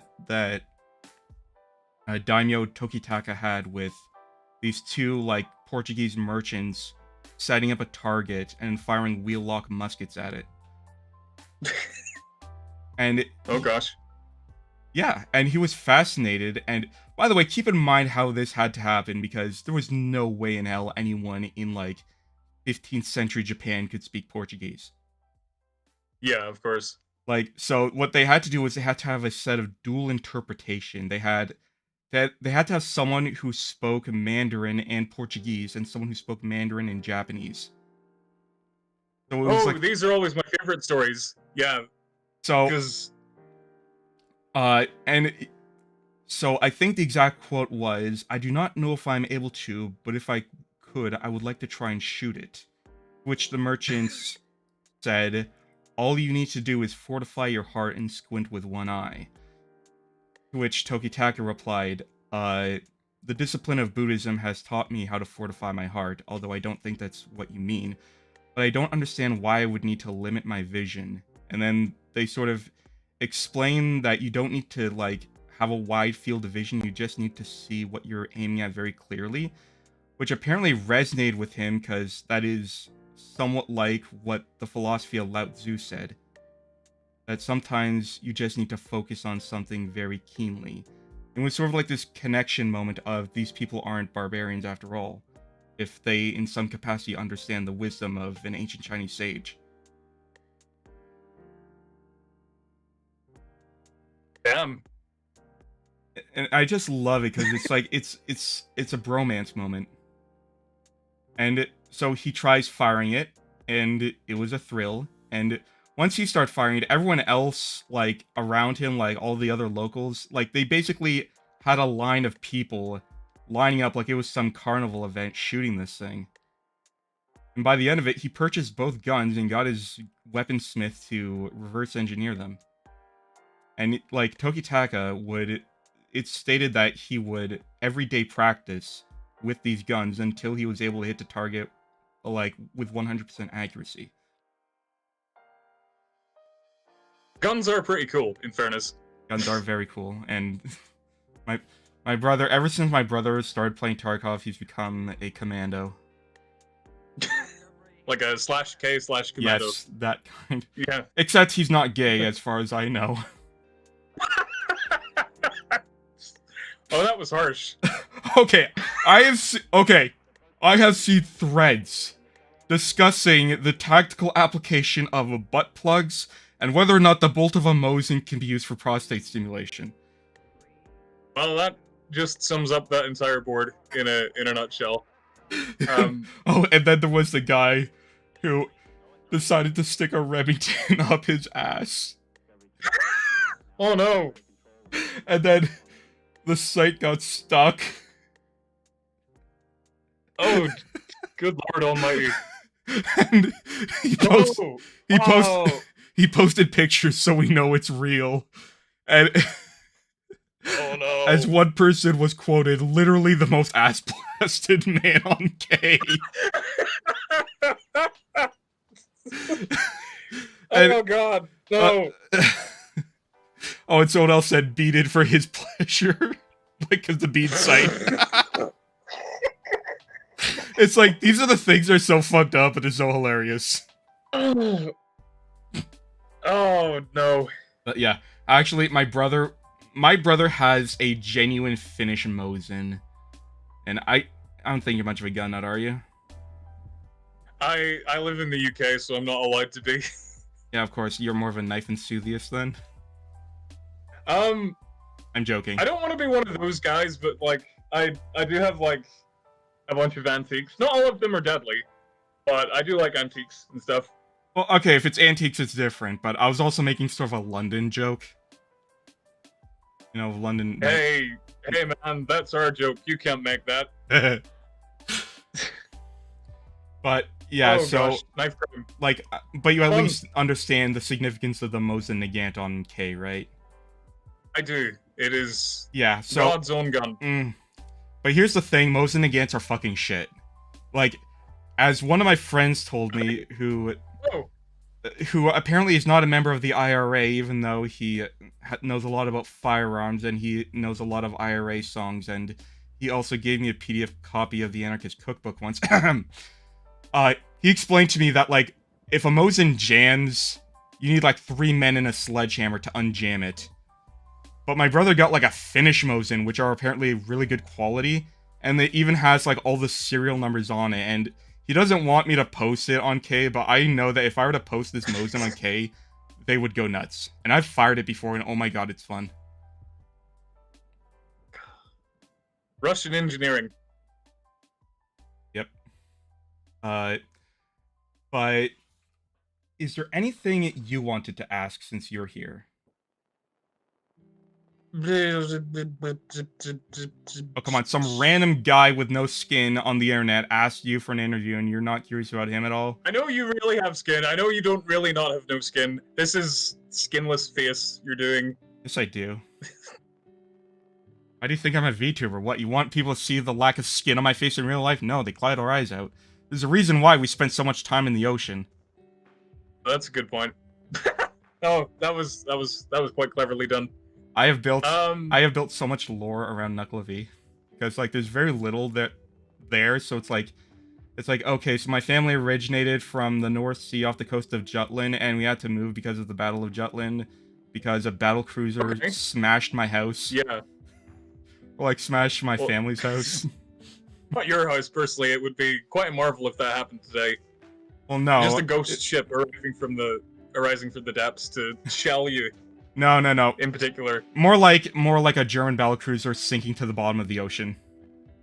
Oh, okay. So it's like destroys family house, so my family decides to move to Europe before moving to Canada after the First and Second World War. Okay. Anyways, but you have I don't really have anything interesting on that front, because like I think we've just been here since like the Ice Age, I guess. I suppose. But yeah, you got no questions about like, because I'm sure you've seen some VTubers that are recognizable, like the big ones. They're all like indistinguishable anime girls to me. So if you were gonna start anywhere, I would start with Hololive, specifically Hololive EN. Okay. Because like Hololive is the there's two separate types of VTubers. There's the independents, which make up the bulk of it, and we're just unknowns, we're just nobodies. And then there is the professionals who were there first. Hololive is, or I guess I should say Cover Corp, is like this Japanese company which the idea was, hey, let's take Japanese idol culture and mix it with live streaming. Oh, so was this like a corporate thing? Did it begin that way? Or tell me about the history of it if you know any. So, okay, the very first official VTuber, because people are saying cringe. Okay, it's only cringe if you go to VT. VT is full of cringe. Okay, it is cringe, but it's an acceptable form of cringe for the purposes of this discussion. So, the very original, like, that people will accept, because people can argue that the guy who made SpongeBob is technically the first VTuber. But the original that everyone will agree with is someone named Kizunai AI, who existed for years. I'm pretty sure she retired. Whole anime is cringe. We should open up a separate discussion about anime. Let's keep that in note, because you can't tell me that there's no anime you've ever seen. I have a handful that I really like, and then I'm reluctant to like venture beyond those shores. Because like it's all normie anime pretty much. God, that phrase normie anime. It's true though. It's true though. Yeah, it's like it's all the Dragon Balls and Berserk. And it's like I had a feeling you'd have my favorite. One Punch Man? Yeah, One Punch Man. It's like my favorite thing ever. That's the one anime I'll go like crazy over. Okay, yeah, One Punch Man is quality. We can at least agree about that. Someone's asking about Edge Runner, which I haven't seen. It is on my list. I know. Yeah. For the last 2 days on Twitter, you know what tag was trending for me? What? Lolly. Because of because of the little girl. Because of Edge Runner. Okay. Remember earlier we were talking about religious flame wars on Hiss? The lolly argument on Twitter is basically the same. It's just an eternal flame war that just flares up like a pack of hemorrhoids on occasion. But anyways, where was I? I was talking about VTubers. So the original was Kizunai, who was like a streamer who used like face rig technology for the first time, at least that I know of. I think the guy who in charge of Cover Corp, who just goes by the nickname Yago these days, not a nickname he developed for himself, it was one of his talents started calling him that, and it stuck. He decided to take a bunch of independent streamers who they were already VTubers, but he just decided we're gonna take them all and we're gonna like sort of create an idol group, which you probably know a little bit about Japanese idol culture, probably not too much. I probably don't come across as a big like J-pop guy. Yeah, like, but you understand the concept of like boy bands, right? Yes. It's kind of like that, except they're treated more or less like property, which kind of sad. Okay, Jesus Christ. Well, okay, oh okay. What I mean by property, and actually, cool. actually, VTuber, like Hololive, is actually a good example of this. So, the talent, there's a separation between the talent themselves and the roles that they play. Right. So, okay. And this is the thing, if anyone in Hololive, and there has been at least one or two, wants to decide to leave the company and go independent, okay, you can, but you're not allowed to keep the model, you're not allowed to keep the name and the merchandise. That's us. Because so like, but who created the character? Did the performer themselves come up with it? I am not sure about the creative process. I know that if they just get like assigned like a model out of like dozens or something, I can kind of see how that works. But I know if it's like that something they came up with themselves, then I don't think pretty it's scummy. entirely them. I think they have some amount of input, but I think it's the company that decides it. But, yeah. And okay. while it does sound soulless, Cover Corp, from what I hear, is genuinely like it's a family company, borderline. Like the talent and their managers, like the talent love their managers and talk about them all the time. And they talk about how behind closed doors, when they're like in their Discord server, like certain members can genuinely feel like family. Oh. Yeah. So, but the idea is that they are streamers, but there also has to be like this element of idol culture, which is why occasionally they'll release like singles, or they'll do concerts. Yeah, still cringe, exactly. I should also note something here, which is, for some reason, VTubers in general feel more genuine than streamers. Like, it's hard to describe, but like, it should be noted that, like, especially independent VTubers, there are, like, you have your Darkside Phils and your Tyler ones and your Pokemains. But for the most part, those are the ones... Heavies. But for the most part, those are the ones that really don't get that much attention. And, like, they're usually the ones... Yeah. I think there's a concentrated effort in the VTuber community to try and seal itself off from streamers. Because, like... I guess, Because we've had, like, a good 5 years-ish to get a good understanding of what streamer community is. Yeah.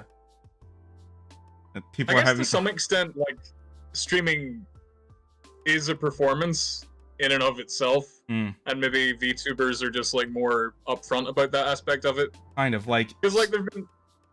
So, let me give you an example of, like... So, the way it works with, like, the big companies is, like, all these VTubers have to have a theme, and it's something I picked up on and why I decided with such a unique character design.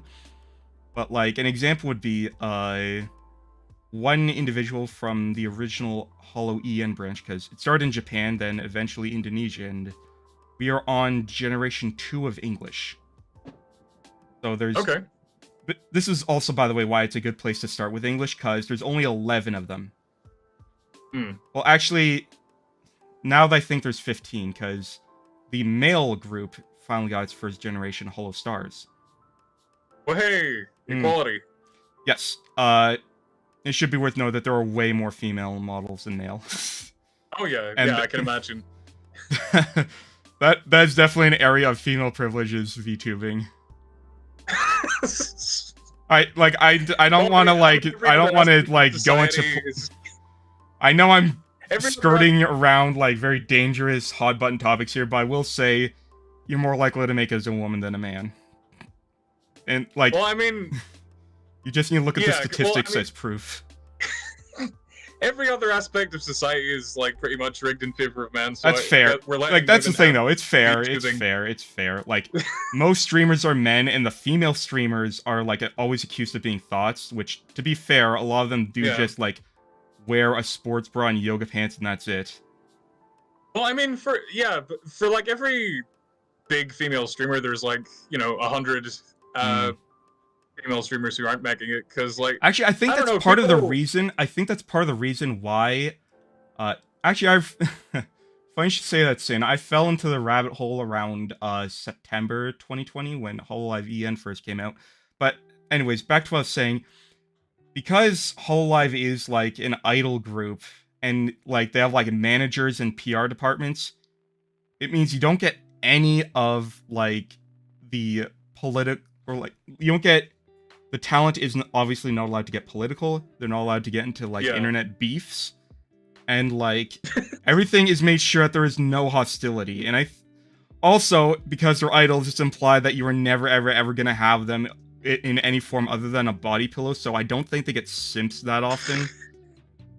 That said, they do get people who donate shit tons of money, but that's mainly for the memes. Like, I don't know. It's like there aren't that many people, I think, that are obsessed with VTubers the way they're obsessed with like female IRL streamers. Yeah, it's probably better for like the women as well, because they have like an insulating layer between them and any potential like stalkers or whatever. Indeed, yeah, especially as idols, they're definitely gonna get stalkers. Like, yeah. In fact, one of the biggest tragedies in the Hololive community was, her name was Aloe, and like straight up days after her debut, she got doxxed and she left. She had to leave. Man. And it's like people. That's terrible. And it's considered one of the biggest tragedies to hit Hololive, and it wouldn't be the last because. One of the most influential members of them, the one who suggested Holo EN to begin with, she left. And another member accidentally didn't turn off Discord notifications, and something was revealed, and like she's still around, by the way. In fact, I'm pretty sure she's in Ninja Sanji right now, which is another VTuber agency, but it was definitely a hard thing. Like, it's weird. It's like the fans treat them more like family than objects. Sometimes. Okay. Yeah, we were talking about Dark Tide earlier, actually, Orange. Oh, yeah. I am excited for Dark Tide. I wasn't crazy about Vermintide, but like I liked it well enough, and I think they're probably going to attack what they've learned with those games and improve upon it. Because the gameplay, from what they've showed of it, looks really good. I don't know if like verified channel here. The Iron oh my American. god, it's the Iron Armenian. I know that guy. Oh, you know him personally, but like I've seen him around. Hello, friend. Hello, thank you All for the coming. stars are here. Yeah, but just as actually, if I was to recommend any, because assuming you actually do want to get into it, because be careful, the rabbit hole is deep. No, I'll definitely like check it out. But if there I don't imagine myself getting obsessed, but like there are two individual members of Hololive I would recommend. The first is you've probably seen her, Gargura.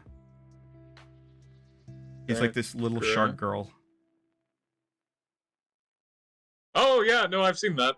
Yeah, so okay, fun fact. I'm not sure how to refer to VTubers. Fun fact, like a month after she debuted, she already broke 1 million subs, making her the first member of Hololive, which by the way existed for years, to break 1 million subs. So she got big.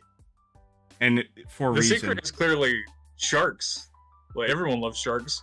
The secret is because she's an absolute fucking shit poster. Like we love the shit posters. Oh, she's such a shit poster.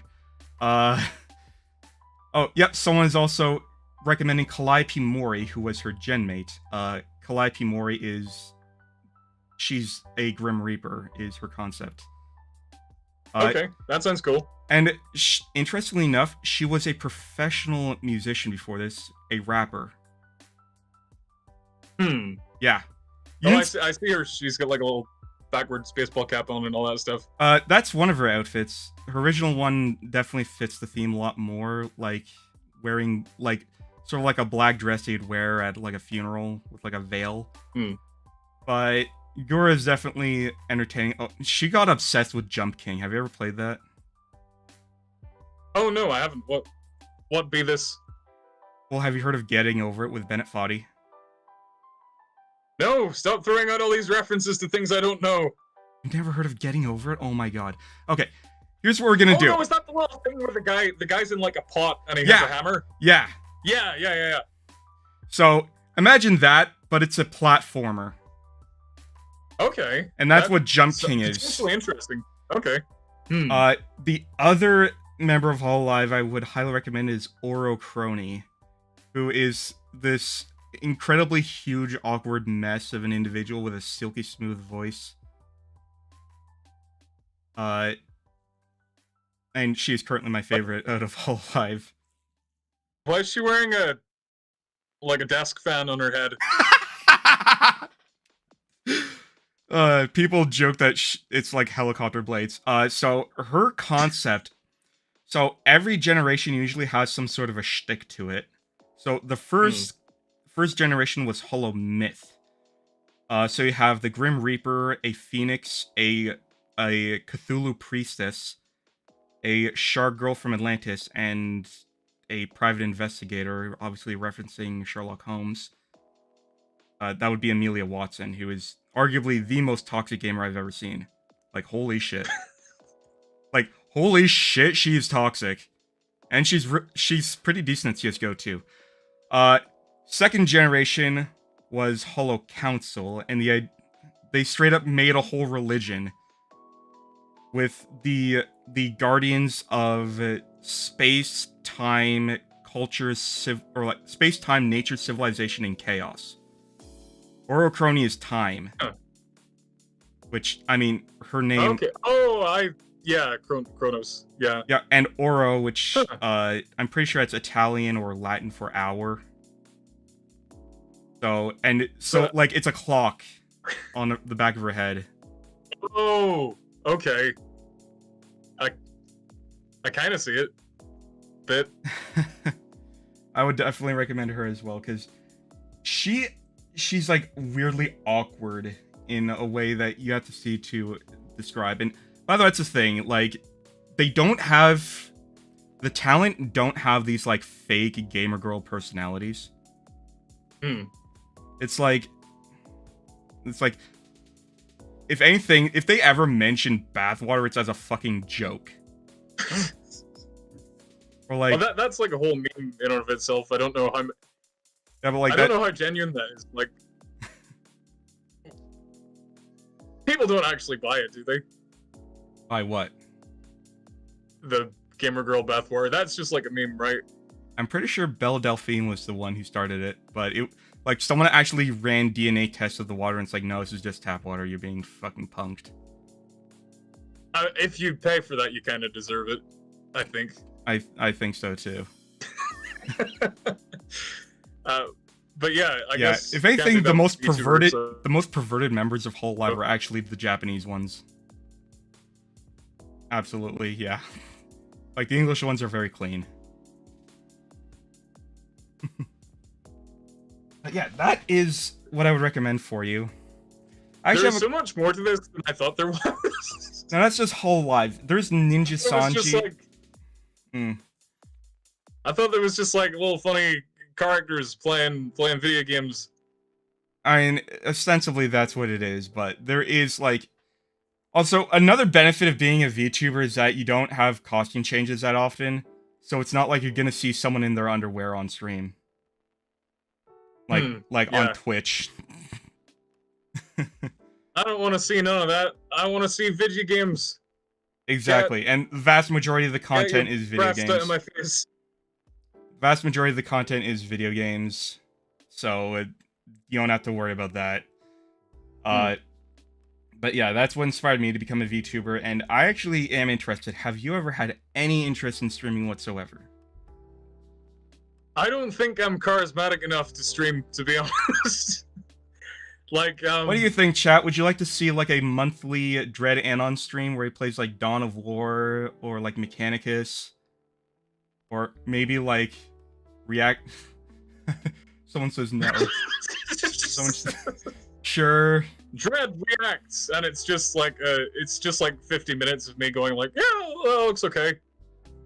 Yeah, I might buy that. I don't know. I mean, okay, but I understand where Man of the Ocean is coming from, where it's like you have a niche. So it's yeah, I don't want to stray too far from it because like maybe a monthly thing at most, like a big 5-hour monthly stream or some shit. I think you could get away with that. as if it's something shameful. I don't know, maybe. So I don't know if people would even be interested in it, but and I don't think Is Space Marine 2 coming out? Space Marine 2 is coming out. When is it coming out? Soon, TM. Maybe next year or something. I don't know. I guarantee you, if you stream that on launch, you're gonna get a lot of views. Oh man, this doing numbers, but in my DreadAnon voice. I'll probably when it comes out, I'll just sit down with it and bury myself in a blanket and just play it for 10 days. There. Because I'm looking forward to it because I was a big fan of the original.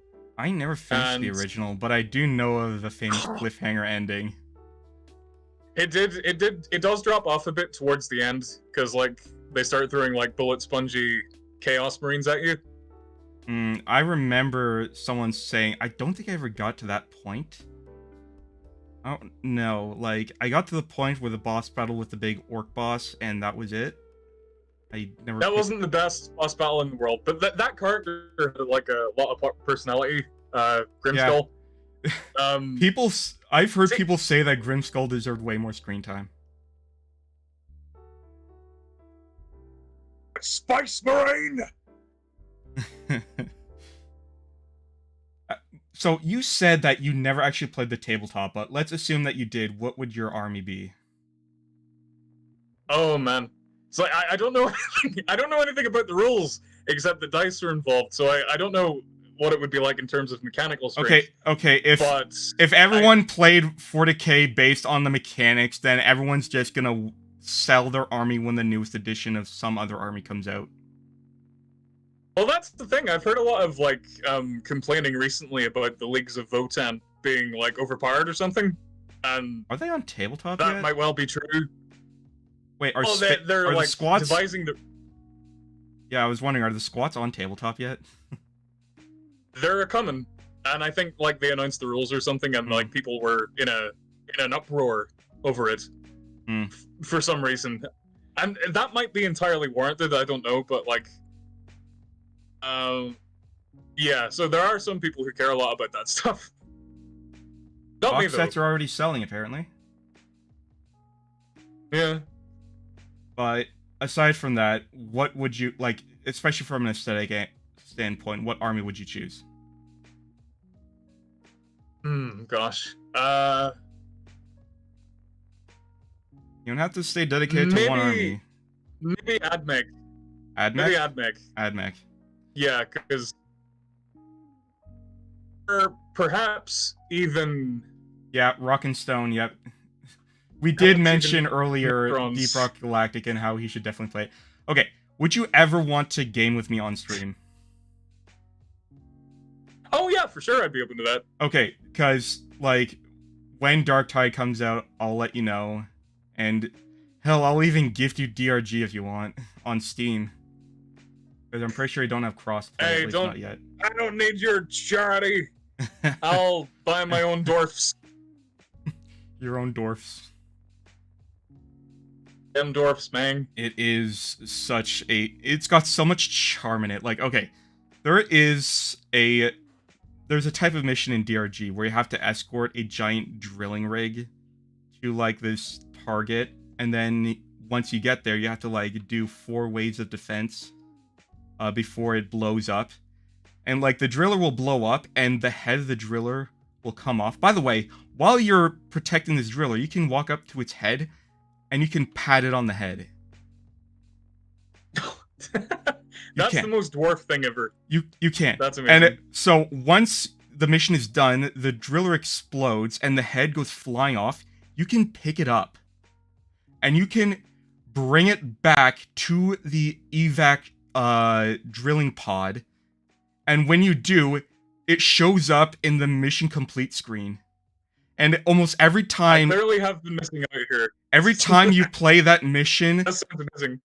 almost every time I play that mission with randos, unless it's like highest difficulty, everyone will try their best to like get Doretta, because it's got a name. They call it Doretta.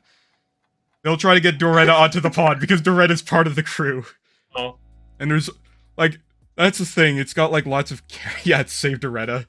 Then there's also Molly, who is like this like spider-legged minecart that you like deposit minerals in. And then there's Bosco, who is best boy. Who's like your companion on solo missions, who basically does everything that like every other player does but better. Oh, yeah, this does sound pretty great. So I will. It's got so much to it. personality in it. Oh, and you'll love this too. So of course there's beer in the game, because of course there is, and like some of it gives power-ups and some beer. Yeah, some of it gives power-ups, some of it is just novelty, and you can actually get drunk and then go on missions where like your movement where your movement drifts into directions all the time, and where like you have double vision. That sounds fun. And if you want to clear away the drunkenness effect, you can get a special brew called Leaf Lover Special. Leaf Lover. I just got that. Yeah, That took me a minute. They don't use the K word. They don't use the K word, but they do refer to Okay. elves as leaf lovers. Oh gosh. And as of the last major update, what they added in was every time you die in a mission, you spawn. You always spawned in like this medical bay, like in the mission hub. But now you're wearing a hospital gown and boxer shorts, which have like different patterns on them, and you can just go into another mission in a hospital gown, wearing nothing but boxers. Because why not? One thing I'm surprised with that they don't have female dwarves. Oh, but they need to get those in. Like, and With the people beards, were. obviously.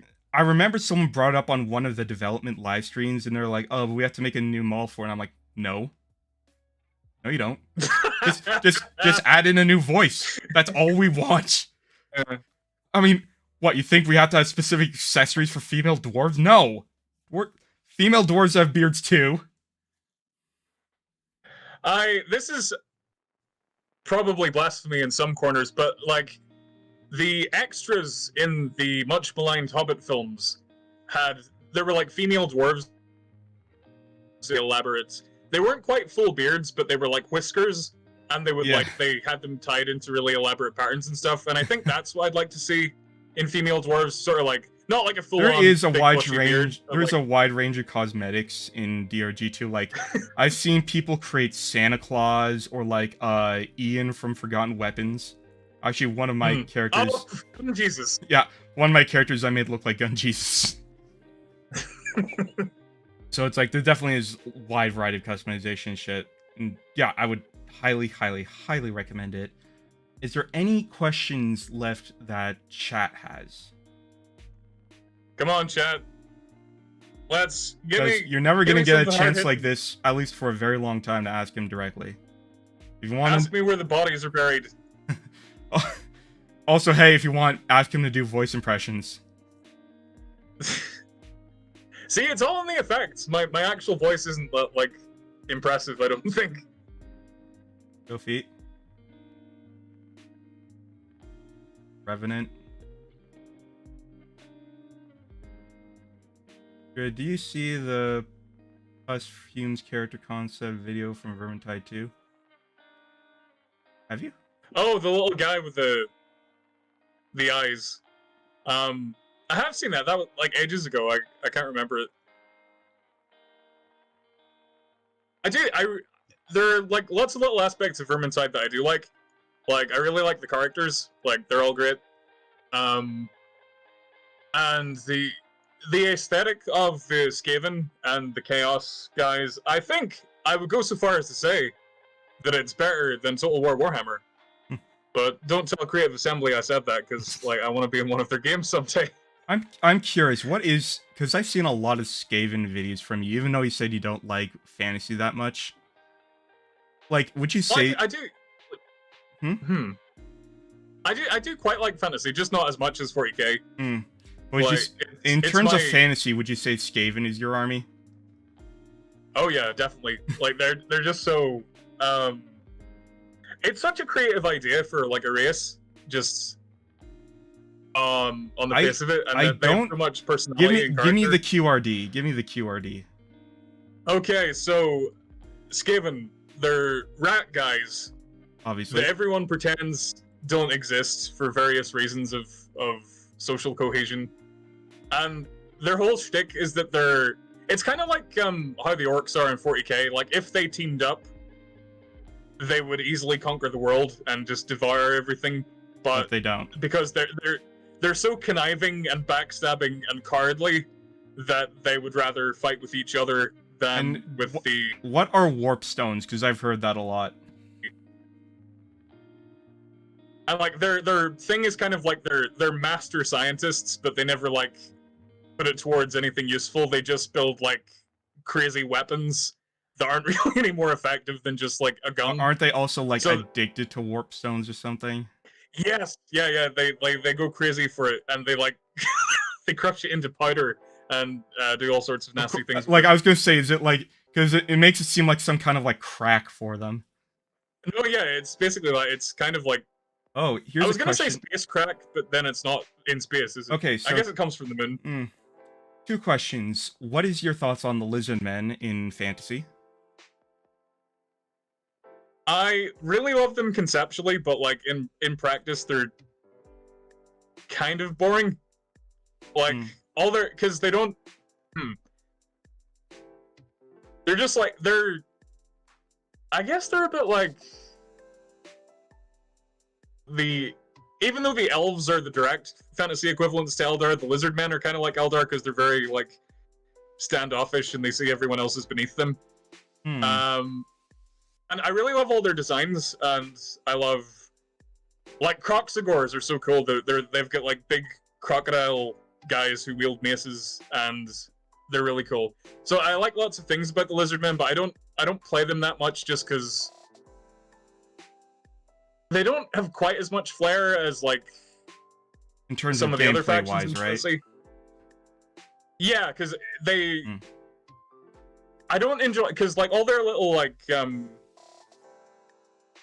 mob units are like really weak and specialize in like sort of hit and run things, and I'm not intelligent enough to play them well, so I don't really ever get so what beyond you're saying those first few turns. What you're saying is it's a skill issue. Yeah, basically. Like, with... Actually, in, Total War, my favorite faction in fantasy are probably... It's between Skaven, dwarves... Well, dwarfs, I should say, and beastmen. And beastmen are kind of like that, but, like, if you power through those first few turns with the beastmen, you can just, like, send bunches of minotaurs. What's really interesting is that I don't see a lot of beastman content on your channel.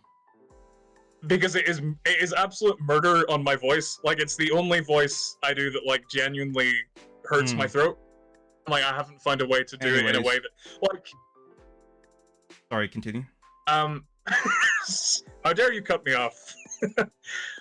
Like, with the orcs, I've kind of found, like, a happy medium where I don't have to shout, and I could just kind of, like, play with my voice in a certain way where I can get the orc voice to come out naturally. But I haven't like found a way to do that with Beastman yet. So by the way, someone else is asking sorry, but someone else is asking your opinion on Fallout. Fallout. I enjoy Fallout. I'm not like super into it. Like my brother is actually like he's a really big Fallout guy, and he's played the first 2 games to death. And he talks about it a lot, and I really love the world, and I really love the quests and all that stuff, and I really love the enemy designs, especially. And obviously, New Vegas is the king of modern RPGs, pretty much. Okay. Oh, come on. Come on. New Vegas was the first in the series I played, Uh, and all I can say is I think that it had some really good and clever writing. However, I also think they didn't yeah. perfect the mod system until Fallout 4. In fact, a lot of things that you would see... Fallout 4, yeah. Fallout 4, I would say, out of all of them, had the best gameplay. It had the most refined mechanics. Yes, it felt, definitely. It felt like a shooter. It didn't feel clunky. Yeah, it's actually pretty fun to play Fallout 4. Like, I think... But I feel like people were expecting Fallout New Vegas, even though that was made by a separate team with different writers. Yeah. But, like, my problem with Fallout New Vegas is... It's the problem I see with a lot of good media, and that is shitty fucking fans.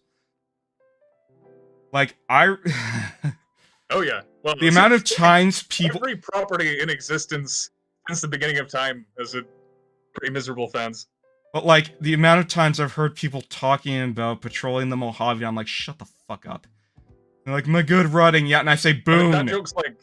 I say, boon. How good and how three-dimensional was Boone as a character? Yeah. Like... That is the thing, it, like, came out so long ago that it's been talked to death, and there's nothing really new to say about it. It really is. It's like, oh, it's like, as I've been the poll, as I've said, they still have a general threat for President Trump in the year of our Lord 2022. It's become a containment threat because, it's like... oh my god. I guess it's like, get over it, guys. Yeah, I feel like there was like a brief moment.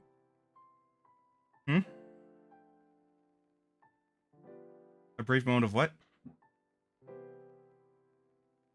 Are you there?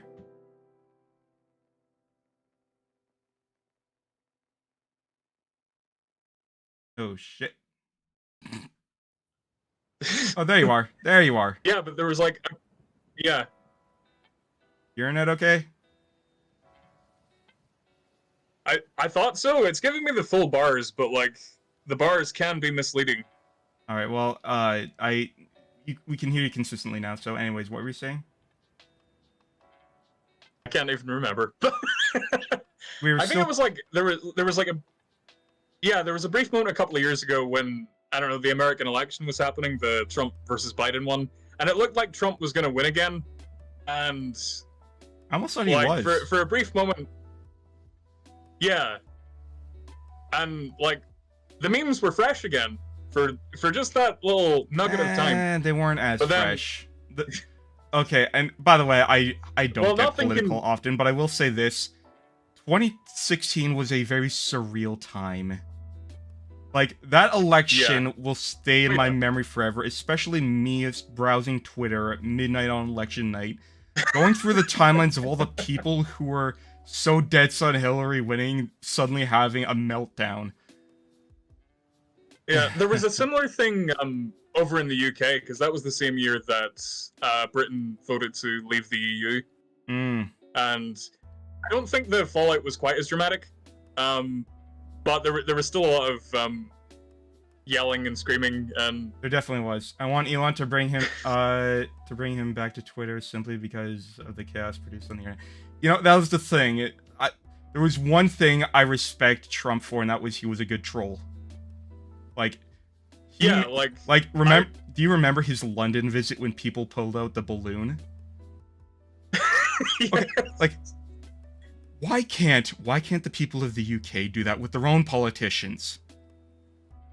It's like, yeah, like the amount of energy that is conserved by the universe, so you'll never get it back. The amount of energy it takes to make that baby Trump balloon and fly it, all for a politician who doesn't even belong to your country. Liverpool's close. To use a commonly used phrase, I believe they were seething, and possibly even coping. That was even before that became a phrase. Yeah, that was. Oh, I feel so old. I feel so old because I remember all this stuff when it happened, and I'm like, I know. I know. I remember the next day I went to college, someone was wearing a MAGA shirt. Oh god. And I was in Canada. Actually, I myself engaged in a little bit of tomfoolery because I bought this player hat to go to like an anti-Trump protest with the intention of like riling people up, and a couple of people did get riled up, but like I actually ended up having a lot of like really enlightening conversations with people, and I so appreciate that. That's so missing from so much today, is having a fucking dialogue. Yeah, no, because like I didn't like Trump. I thought he was like my all-time favorite hero. If you want to look him up, you can. He's called Wesley Willis. He is this black guy and a very good musician, but his most famous work was with the KKK. He's black, remember? That guy, yeah. Like that guy. The guy that like. I learned about that guy in the middle of like so much political turmoil in America in like the mid 2010s. Like, between Baltimore and the Trump election, I learned about this guy, and I'm like, this guy's my hero. He manages to, like, find this kind of peace and middle ground just through conversation rather than, like... Oh, Wesley... Oh, wait, Wesley Willis. No. Fuck! That's the rock and roll McDonald's guy. No! What's his name? He wasn't that schizo. Shit! See, I know the guy you're talking about, but I didn't think that was his Daryl name. Davis! Daryl Davis! Yes. Daryl fucking Davis! Oh my god, I'm such a fucking idiot! It's the alliteration. I mean, to be fair, it's like Wesley Willis and Daryl Davis both have that same kind of like way of pronouncing it. Yeah. Like they don't sound the kind same. Of roll off the tongue in the same way. Yeah. And they're both fat black musicians. The only difference, the only difference is Wesley Willis is was, rest in peace, was a genuine schizo. Rip. Yeah. Meanwhile, Daryl Davis is. We need to do more to protect the schizos of the world, the Wesley Willises and the Terry Davises. The CIA, they glow in the dark. No, please don't say the thing. You'll get banned. I'm not gonna say the full line.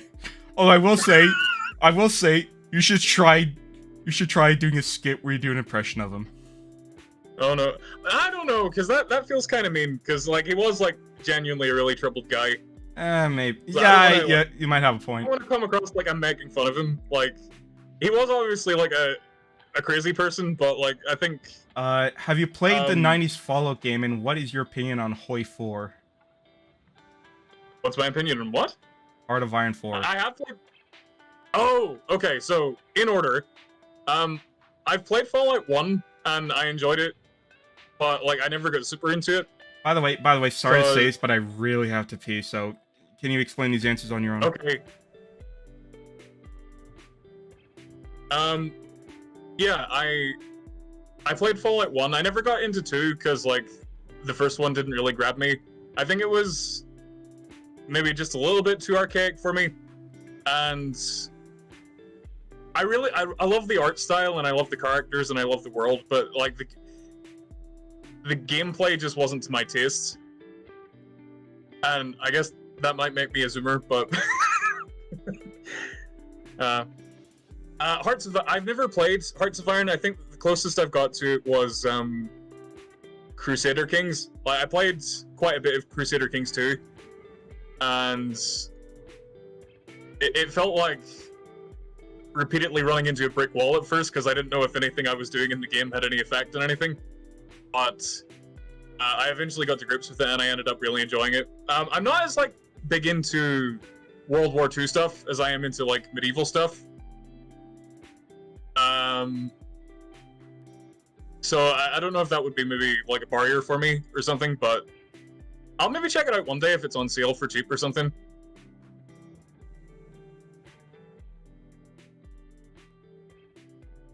No, I would like to make it clear that I don't agree with saying the gamer word. It's a nasty word and you shouldn't say it. I disavow racism and all forms of bigotry in all their forms. You know, I'm quite a liberal guy, deep down. I don't get too political, but like I don't like people saying nasty things about people on the basis of things they can't control. So, you know, don't bring any of that stuff my way, because I don't like it. But I don't think that's a high bar. I think you guys can do that. You guys cannot be racist. That's the thing, like, people... The righties and the lefties came at me for, like, I think it was, like, maybe the patent thing. The patent video I did. Like, people were like, oh, that DreadAnon, he's a Nazi. And then other people were like, oh, that DreadAnon, he's a SJW cuck. And I'm like, you know, I'm not anything. I'm just doing my thing. You know, just let me do my thing, guys.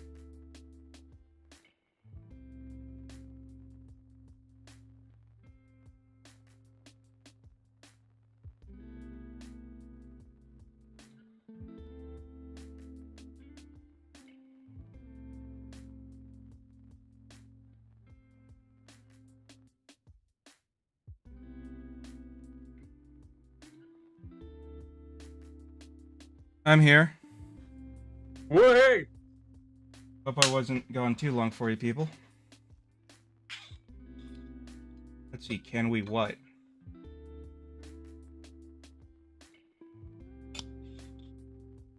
Can people look up builds for Fallout 1 so we can get into it? Why is Fallout 1 like... Yeah, that's what stops me.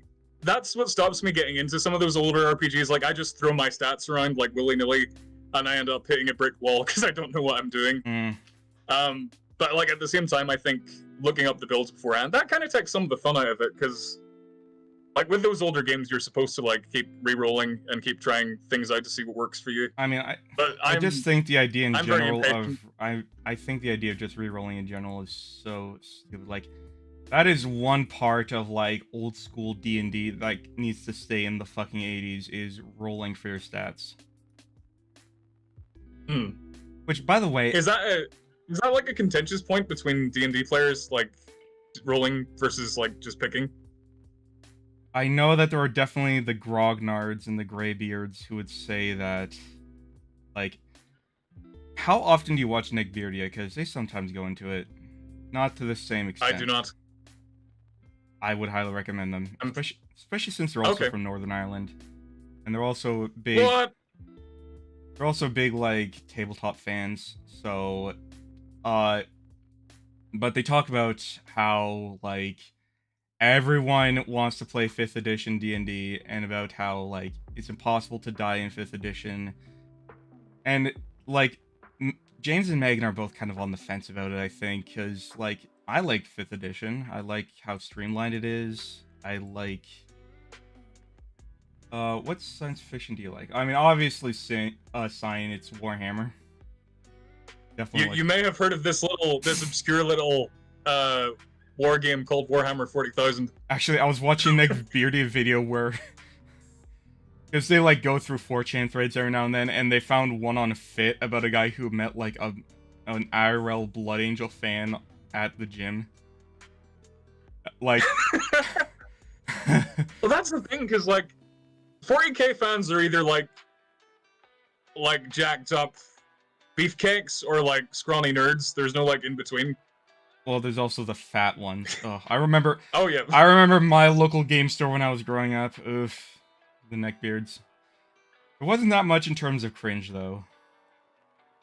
Like, it was a less cringy time for all. Have you ever, like, do you have any game store memories? They mostly consist of me going in to look at the boxes and then seeing the price tags and being like, and... Actually, okay, pulling this back to BattleTech for a quick second, they straight up are okay with you, like, 3D printing models or using, like, paper to represent them. Okay, that automatically puts them on higher footing than Games Workshop. Because here's the thing, BattleTech, the way it works is it's done on a hex grid.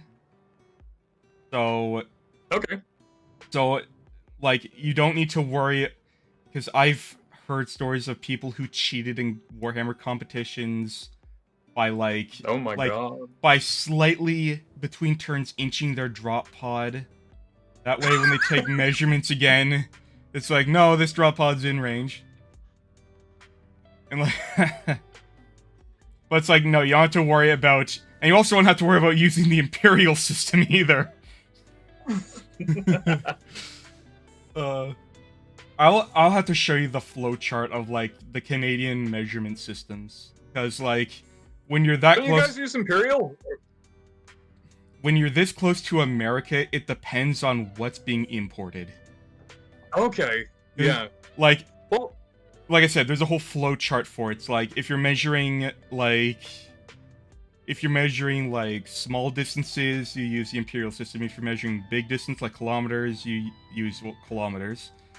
If you're measuring like outside temperature, it's Celsius. If you're measuring pool temperature or like cooking temperature, it's Fahrenheit. oh, come on, guys. Pick one and stick with it. It's hard when so much stuff is just ingrained with American culture. Yeah, I guess, like, kind of over here, like, all the official stuff is in, like, metric, but you'll still get just, you know, random people in the street using Imperial, like, in casual conversation and all that. Yeah, like, Which... I could not, for the life of me, figure out how to visualize someone's height in, like, centimeters. Like, decimeters maybe, but nobody wants to use that. Yeah. So instead, it's like, okay, I don't know, like, it's like, if someone is, like, a centimeter taller, you don't notice, which is why I hate the metric system for What the height. hell's a centimeter, you know? Like, when someone's, like, 6 inches taller, you're like, okay, yeah, that's something I can easily understand, because it's something you can easily recognize from a distance. You have to pull out a ruler. Yeah. Someone did have a point, the imperial system did come from the British Isles. I personally blame France for all this metric tomfoolery. Of course, we could go back even further and, like, go to the system where, like, an Irish foot, an English foot, and a Scottish foot are all different things. You know, just to confuse people more. I mean, we do have imperial and metric tons, so we're kind of there. Alright, for measurements. Now, one thing we did sort of touch on, but I want to get a little more information out of you. What is the DreadAnon approved anime? Okay, so yeah, I said this briefly, but I'm, like, obsessed with One Punch Man. Which is respectable. It's just that one is a very respectable It's my favorite show. thing ever. Yeah, it's like, I normally don't get too into things like this, but I'll be, like, sitting on the One Punch Man subreddit, like, pressing F5 every 5 minutes when there's a new chapter due to come out. And, like, I've debated, like, learning Japanese just so I can, like, get in there 5 hours ahead of everyone else. I mean, But, it yeah, would that's, like, be the one... interesting to see when it comes to voice acting. Yeah, but, like, well, that's the thing, like, I probably consume more Japanese content than I do from any other given country, but I don't know any Japanese, so... Yeah. I don't know much language in general. I'm very bad at languages, like, I speak English and Irish, and yeah, I tried to learn German, and it didn't go anywhere. Man of the Ocean has a point. It's like a show that makes fun of, like, especially like Japanese, like, superhero stereotypes. Makes fun of a lot. Yeah. It perfectly rides that line between being a parody and being, like, sincere. Because, like, it's really funny, but there's also, like, a lot of, like, really heartfelt moments in it. When you can tell it's not just, like, being silly for the sake of silliness, it actually has a point to make. Yeah. Would you say that it's basically the Japanese equivalent of The Boys? Oh gosh. I don't think you could get two series more, like, dissimilar in tone, but they do have a similar spirit now that you mention it. Like, because The Boys, isn't the whole point of The Boys not just about making fun of, like, superhero stereotypes, but, like, Hollywood elite stereotypes as well? Like, there's a whole guild, like some sort of film actors guild. Yeah, like, I guess them... And, like, a lot of the superheroes are, like, sociopaths because of their fame and celebrity status. Yeah.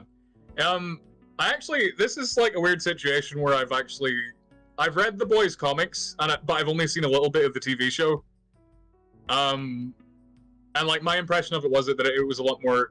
The satire was, like, casting a wider net, I guess, and poking fun at more things than something like One Punch Man, which is more, like, laser focused on this specific genre Yeah. of anime or manga or whatever. Someone's asking about the Space Shark chapter and your thoughts on it.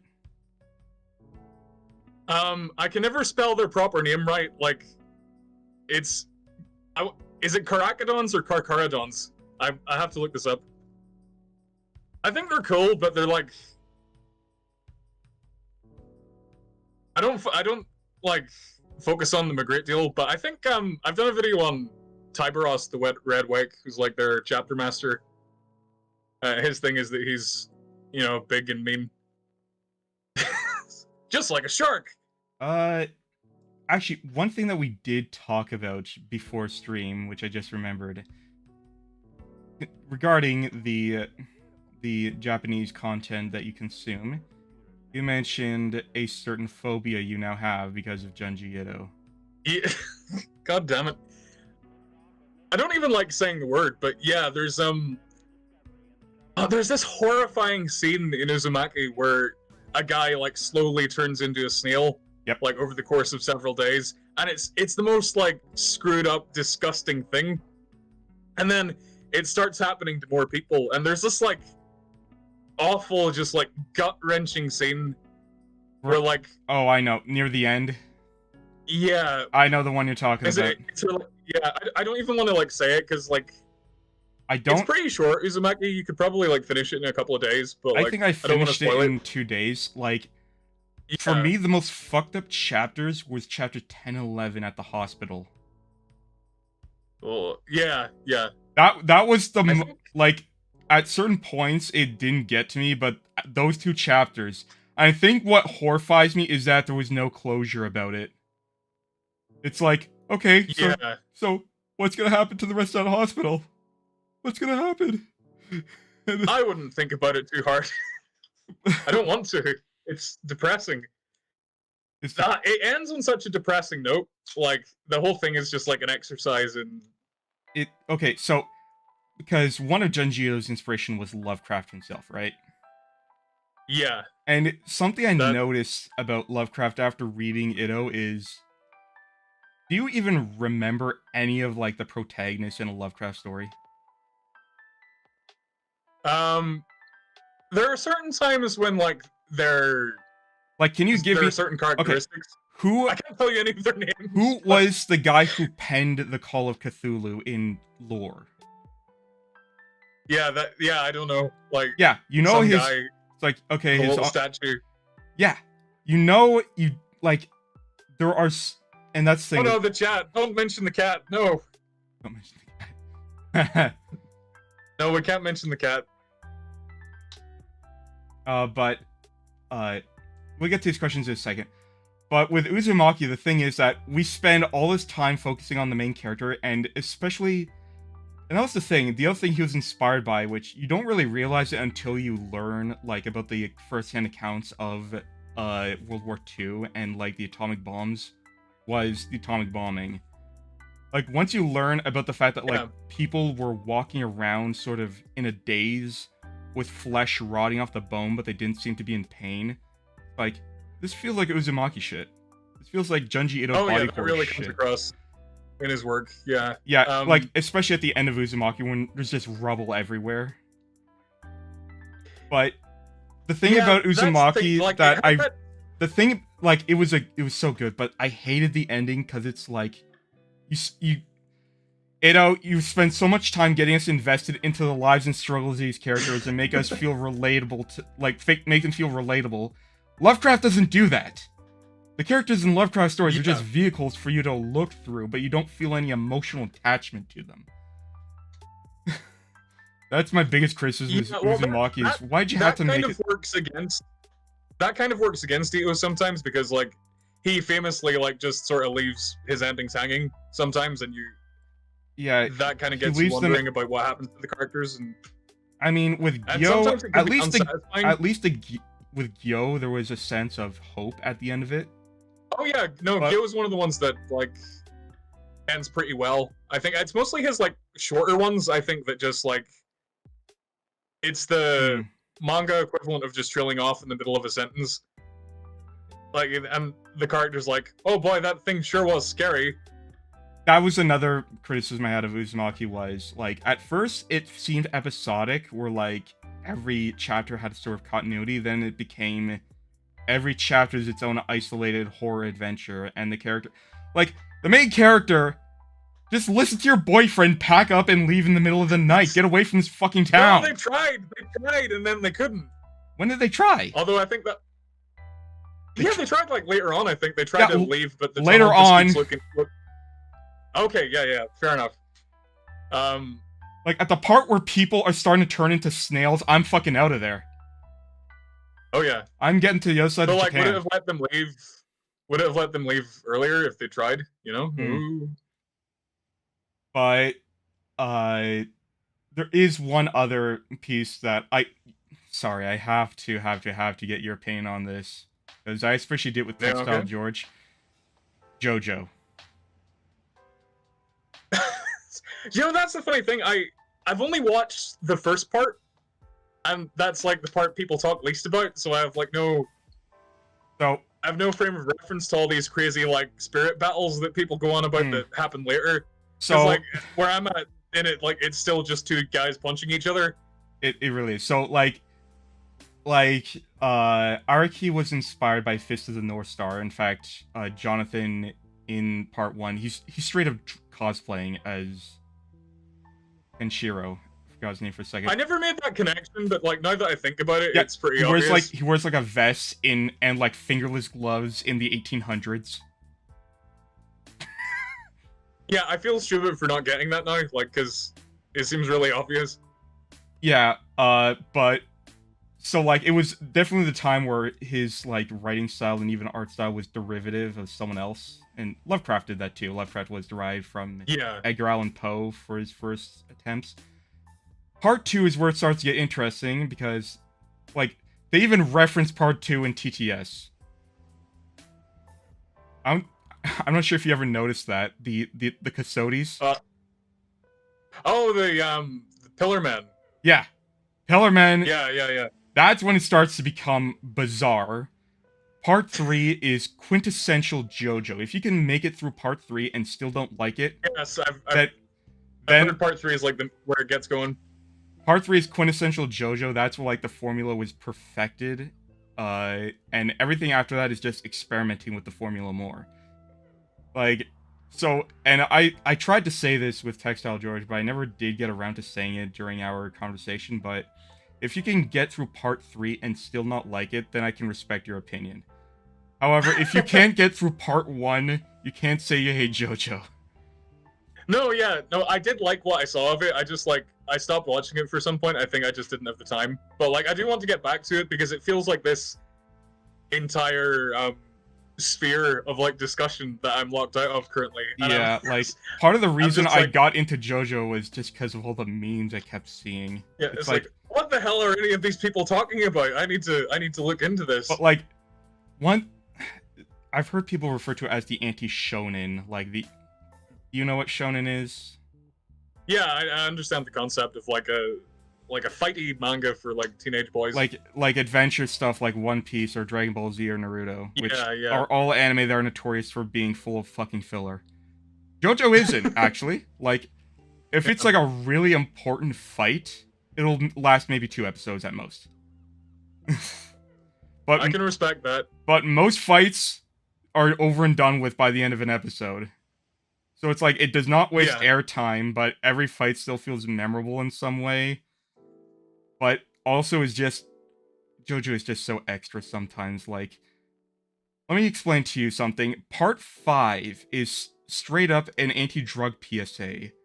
Where everyone is I wasn't expecting that. It's one giant anti-drug PSA, and the whole point is... a small group of Italian gentlemen who dress in drag, but no one seems to question it, are trying to take out one of the biggest, like, mafiosos in Italy. Huh. That's basically... How about that? That's basically the plot of it. And it's like everyone is so androgynous and nobody questions it at all. Like, there's something about the fucking weirdness of JoJo sometimes. Like, where like characters are incredibly creepy for no reason. It's just so theatrical. But I would highly recommend that. Anyways, there are questions that people had, and I. Oh my god. Yes. Let's see. Your opinion on Maxor, the YouTuber. I don't know if I've ever seen Maxor. I'll have to look him up. No, I haven't seen any of his videos. What's rival species? It's a 40k PvP FPS made in the Source engine. That sounds cool. I've never heard of it, but like, huh? Okay, I didn't know this existed, but I'm interested in it now. I've also never played 40 Quake, never heard of it, but I can understand what it is. Oh, and what's your opinion on the? I presume it is a. What's your opinion on the SCP Foundation? It was fun for a bit, and then it kind of fell off the rails. At what point I haven't looked at it in. At what point did you realize? At what point did you realize it fell off the rails? I think when I was like just flicking through random entries, and I noticed like someone had unironically like submitted like a edgy, brooding, donut steel OC character. Okay. And people seemed to be upvoting it, and I was like, "What the fuck? This is terrible." One of the recent, like before I getting this call with you, I was watching a video. Still have to finish it. Negbiria talking about like early 2000s cringe, like Twilight vampire emo shit. And they were saying, why don't this kind of cringe exist anymore? And I'm there watching this thinking, it does. It's just that... You just have to look harder for it. No, you don't have to look harder for it. It's just that it's not like... And here's the thing, it's all just projection of teen angst, and the screen it's being projected on is whatever popular media is out there. So, well, like... The thing is that, like, the Zoomers are so, like, self-aware and ironic that, like... No, they're not. Do they even... Well, I mean, they act like they are, so, like... Because it's layers upon layers of cryptic in-jokes and irony. Like, if there was ever a time for a spiritual sequel to My Immortal, it would be now. But it would be steeped in so many layers of irony that nobody could understand it. And it would be a Fortnite fanfic.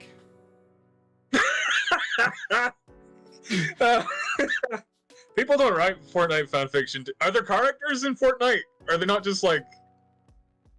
Actually, no. You know, there's a story mode. You know what there was, and they took it out. That was the original part of Fortnite before they decided to get on the Battle Royale bandwagon, which took over like some giant cancerous tumor. Well, no, it's all tumor. It's all cancer. If people only come to see the tumor, then it's all cancer. You have to cut the person out. Fortnite is literally cancer. Oh, Jesus. Okay, but no, it would probably be Apex Legends, because Apex actually does have characters, and it's also way more edgy than Fortnite. Fortnite is more family-friendly. Apex killed Titanfall for that beast. I'll never forgive them. But no, like the SCP Foundation is where a lot of the angst went. Like, there was one... Yes, definitely. I don't think it ever made it into the official wiki, but there was one SCP I read about, which was basically the shy guy, except he wears a top hat and he smokes weed. And he, like, speaks all suave... Like, he actually communicates and he speaks all suave-like, and he tries to be, like, that kind of Luciferian, like, Faustian Satan character, but fails miserably at it because the person writing is, like, 15. That sounds like the worst thing imaginable. And it's that sounds I'm terrible. pretty sure it was not, like, ever made canon, but I should hope not, but there is stuff like that in there. Like... There is indeed, like, and this is the problem when you get, like, fucking... It shouldn't be on the internet. No, you should have to be at least, like, I don't know, 20-something. I think you have at to least in your 20s before you're allowed on the internet. I have to say, yeah, at least. SCP got dunked on, and it got passed by the sands of time. Well, not entirely vast, man, by the way, hi. Like, they straight up are printing out the articles in, like, big hardcover books. And the thing is, it's like some of them are genuinely interesting. Like my favorite one is the Flesh That Hates, and after that it's the Red Sea Artifact.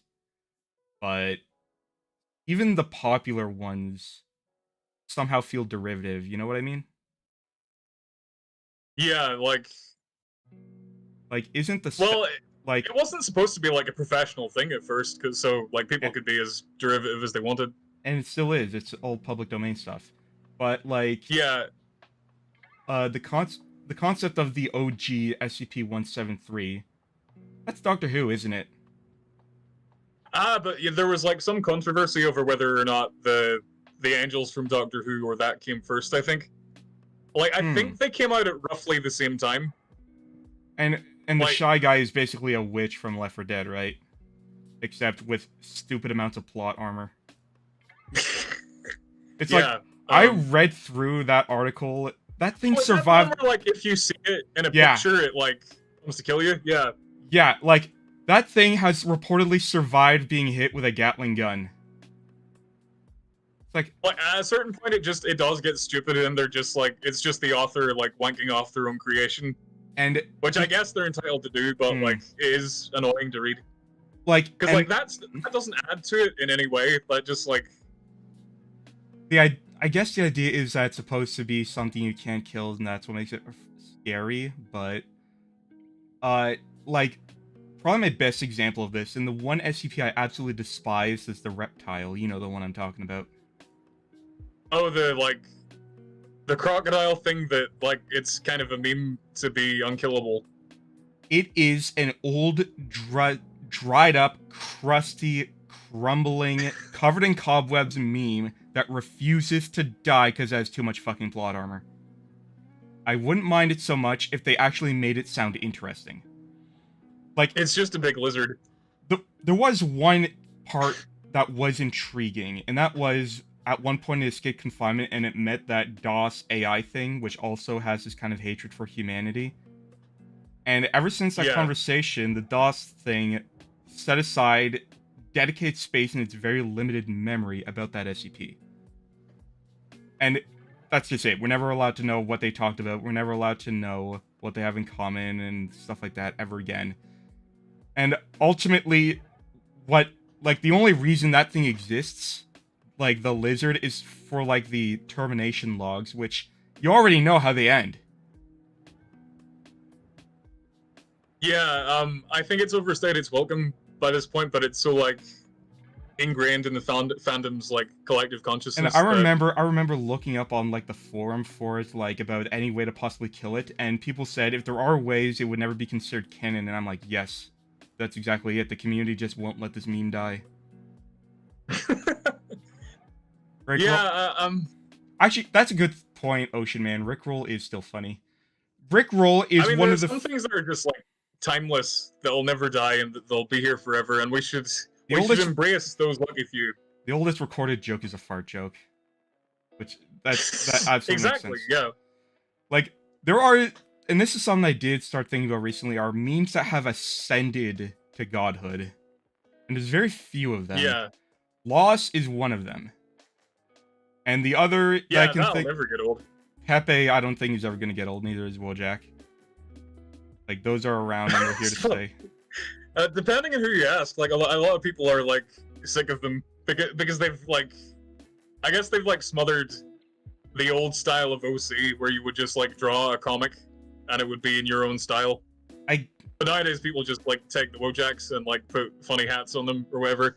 Because there's still an element of creativity in it, but I know, but just remember the universal rule, like one of the most universal rules of the internet. There's no such thing as original content. That's fair. Oh yeah, Sneed will never stop being funny. I repeat it to myself and giggle like a madman. I'll never get tired of it. I got annoyed by it at first. I started liking it ironically. I don't know. That's the thing, because it's like, the original joke in this instance is like, it's kind of funny, but it's not like, you wouldn't become obsessed with it. It's just that people forced it for so long that it kind of became, it doubled back on itself and became funny again. Millhouse isn't a meme is a meme. Yeah, exactly. That old chestnut. Yep. But the only other meme I can think of that ascended to godhood is Goatsy. Oh, jeez.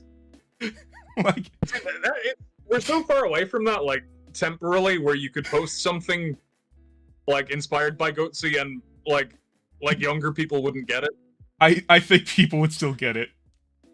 Well, people would in general, but there are always people who are not gonna know because the original is so disgusting. Oh, by the way, that no one wants to go out and search it. I think Orange is trying to hint at something I would too. Can you recite the "we're going to be talking about Sneed" copy pasta you did?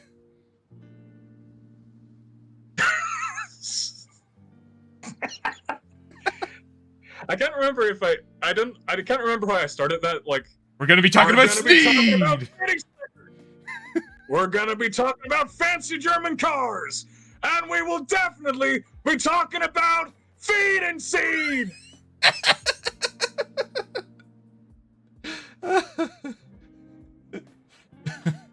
Actually, Ocean Man, I did see that exact video of like the meme of the Green Goblin suit talking to him, but it's like it's Joji.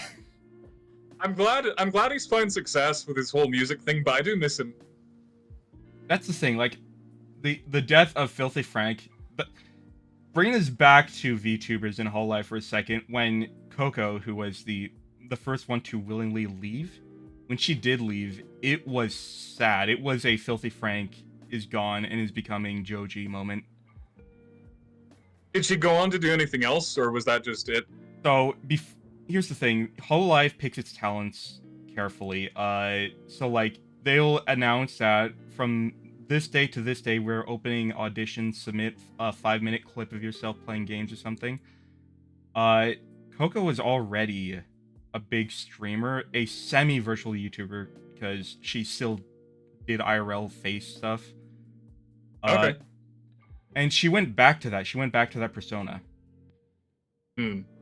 So she's still around. Okay, yeah. She's part of Vishojo, Yeah. but there is, ironically enough, 2 members that left Hololive are now in a different agency.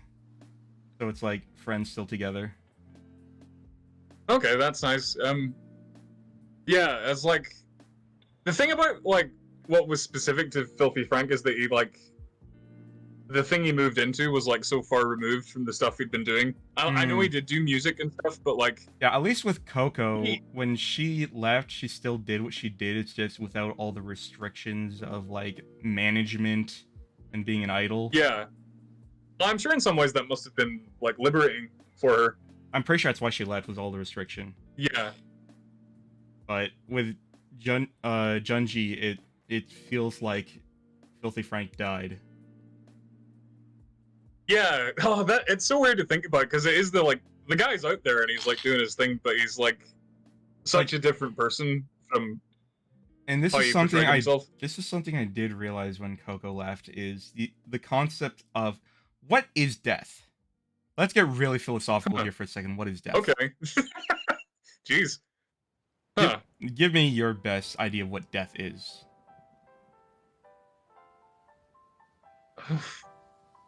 All right, no pressure. Well, fundamentally, it's the cessation of existence, isn't it? Like, precisely. But I don't know. Like, can you die without losing life? I guess, like in this modern age, where like so much of our interaction with people is dependent upon like interactions with strangers. Like, if you just completely cut yourself off from, like, the internet or other people or whatever, in general, because you always hear those stories about, like, people who get really isolated and then they die by themselves and their body goes undiscovered for, like, months or even years. Oh god, there's a horror story about that, which I'll bring up later. Yeah. And it's like, you know, to what extent can you call what they were doing in the months leading up to their death life? They didn't have anyone to talk to, and they didn't speak to anyone. So I would pose a different definition, because this is relevant to what we were talking about with Joji and Coco, is the idea of the person you knew no longer exists and is never coming back. The individual is still alive, but the moments you It's like had with their them are in persona the has past. died. The moments you had with them, the memories, they're just memories now. Yeah. Death is, I think, can be described as, like Hattie and Battle Block Theater. Maybe. Like, the idea of, it's, like, if you can, and this is, here's the thing, TF2 isn't dead, because people still play it. Yeah.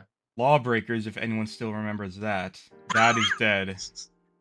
Lawbreakers. Lawbreakers and Battleborn, that was like the terrible twosome of that whole era. Battleborn, I think, survived a little bit, but... Did it? Oh dear. Lawbreakers, however... I played Lawbreakers, by the way. I bought it. Because That's the thing, it actually didn't look horrible. Like... And the reason I bought it is because, oh, this looks cool, and I've never heard of it before. I didn't know any of the stuff surrounding it, or just, like... That's the thing, though. I feel like it failed because it didn't advertise itself well enough. Because I played it, and let me tell you, Yeah. Lawbreakers was fun. Yeah, it looked fun, like, with all the crazy movement and stuff. Yeah, it had lots of fun movement. That was, like, slightly before the... It was, like, just on the cusp of FPSs with fast movement taking off again. I think, because...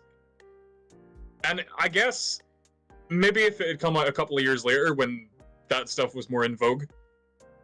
Or maybe it'd come out a couple of years earlier when it would have still been a novelty. But, like, as it happened, I think maybe it was wrong place, wrong time. I think it was as well. It really did have that, and I guess Cliffy B wasn't really good at marketing himself either. Oh, he's not very good at many things. Well, I say that, but he's a successful game developer. That said, actually, I wouldn't be a podcast like this if I didn't bring it up. Yeah, my favorite shooter, which unfortunately, it's no longer being developed. Last update came out, but they're working on a new game in the universe, and I'm looking forward to that. Tried to cut him off of his huge OG fan base. Yeah, to some extent, yeah, because he was like making a big deal of like being modern and edgy and stuff. It was an edgy game, though. I will say it was pretty fucking edgy. But it's like a different style of edginess from like the say Gears of War 1 or. Yeah, fair. But no, like yeah. If I were to recommend a shooter, it would definitely be Splitgate, which, like, they're not updating anymore, but it's still around. The servers are still up. People are still playing it. Oh, such a fun game. I've never played a shooter that much fun since Siege, but then again, Siege also sold out. Simply put, Splitgate is Halo. Like, it's literally Halo. Like, even the weapons are the same. You got, like, a 2-shot rocket launcher, you got a Spartan laser, you got everything. I'm seeing portals. Yeah. Are portals a thing? Yes, it's that, but you get a portal gun. So, you get to, like, put a portal up to escape your enemy or use them to snipe people from across the map. Or, like, juke them out and, like, shoot people through their own portals. It's like... So, like, imagine Halo, but with a higher skill ceiling. And, like, it's a skill ceiling that makes you feel smart. Okay, is it free to play, or...? Yes. Always has been. Highly recommend it. I'll check it out. It also has crossplay, and they are working on a new title. Because, like, when they started working on Splitgate, it was 4 guys, and I think it was, like, a university project. Since then, the team has gotten over to 100 members. And, like, the game is so full of spaghetti code that they're either going to, A, completely halt all updates to, like, overhaul the code until it's a completely new game, or just work on a new game that's set in the universe with the same style and everything. So it's like, okay, so they're gonna make a Destiny 2. Fair enough. Yeah, okay. Poking Halo Infinite. That does sound fun. I don't know much about Halo Infinite, but apparently people really hated it. I played a bit of like the demo when it came out, and I wasn't like blown away, but I didn't think it was that bad. What I noticed about it right away is I noticed people running around with what looked like modern pistols. I'm like, where the fuck's the Magnum? The fuck's the Magnum? What is a Beretta? They've abandoned the Magnum like 3 times now. They've like put it in and then brought it back, and then put it in and brought it back, because They know people like it, but they just can't keep it in for some reason. Instead, they get like this shitty, what looks like a store asset of like a Beretta or a Glock or just some generic modern pistol. I'm like, what the fuck is this shit? It doesn't even sound or fire the same way. So I'm like, what the fuck? Oh yeah. A lot of the guns don't sound or feel the same way. Just by looking at them, I'm like, what the fuck did they do to Halo? What the fuck are all these guns? Yeah, I haven't seen them like, before. they made it to like industrial. I think they added lots of like little greebles onto all their various guns. Like whereas before they were just like simple, like blocky, solid shapes. They tried to like make them in trying to make them look more realistic, they made them look more like toys. Interesting way of describing it. But yeah, favorite reptile is being asked. Okay, it's not okay, I'll just be upfront about it. Like I hate snakes. Like screw snakes. I would A proper trample Irishman? every snake upon the earth. A proper Irishman. Exactly. Favorite reptile. I like iguanas. That like. I like how they're like semi-aquatic. I just kind of like the shape of them. They look like they could be a movie monster or something. I like geckos. Geckos are pretty cool. What else? What were we talking? I remember before we were talking about Lawbreakers, we were talking about something else. We were talking about death. Oh, by the way, oh shit, we got Dr. Pavel from CIA. Is he alone? Or did he bring friends? Okay, Sneak posting versus Bane posting, which is better? Oh, don't make me choose. It's like asking me to shoot one of my children. I feel like you could get more mileage out of Bane posting. I think, on the whole, I think I would have to give it to Bane posting. It's just... Like, the Sneed posting, the joke is Sneed. But yeah, with Bane posting, posting, there's like, there's more quotable lines. You can do more with it. There is. Yeah, exactly. Like... Plus, it's like, the conceit of the joke of, like, Sneed posting is just that it's a mildly amusing background joke that's a bit hard to get. Whereas, like, with Bane posting, it's that, like, this scene in a $100 million blockbuster is, like, so bad, clumsily done, and so badly written. It's not even just a scene. There was, like, so many parts in the movie. I was wondering what was gonna break first, your spirit or your body. Yeah, they really, You see, I like Batman Begins, and then I wasn't 100% on The Dark Knight, but it was okay.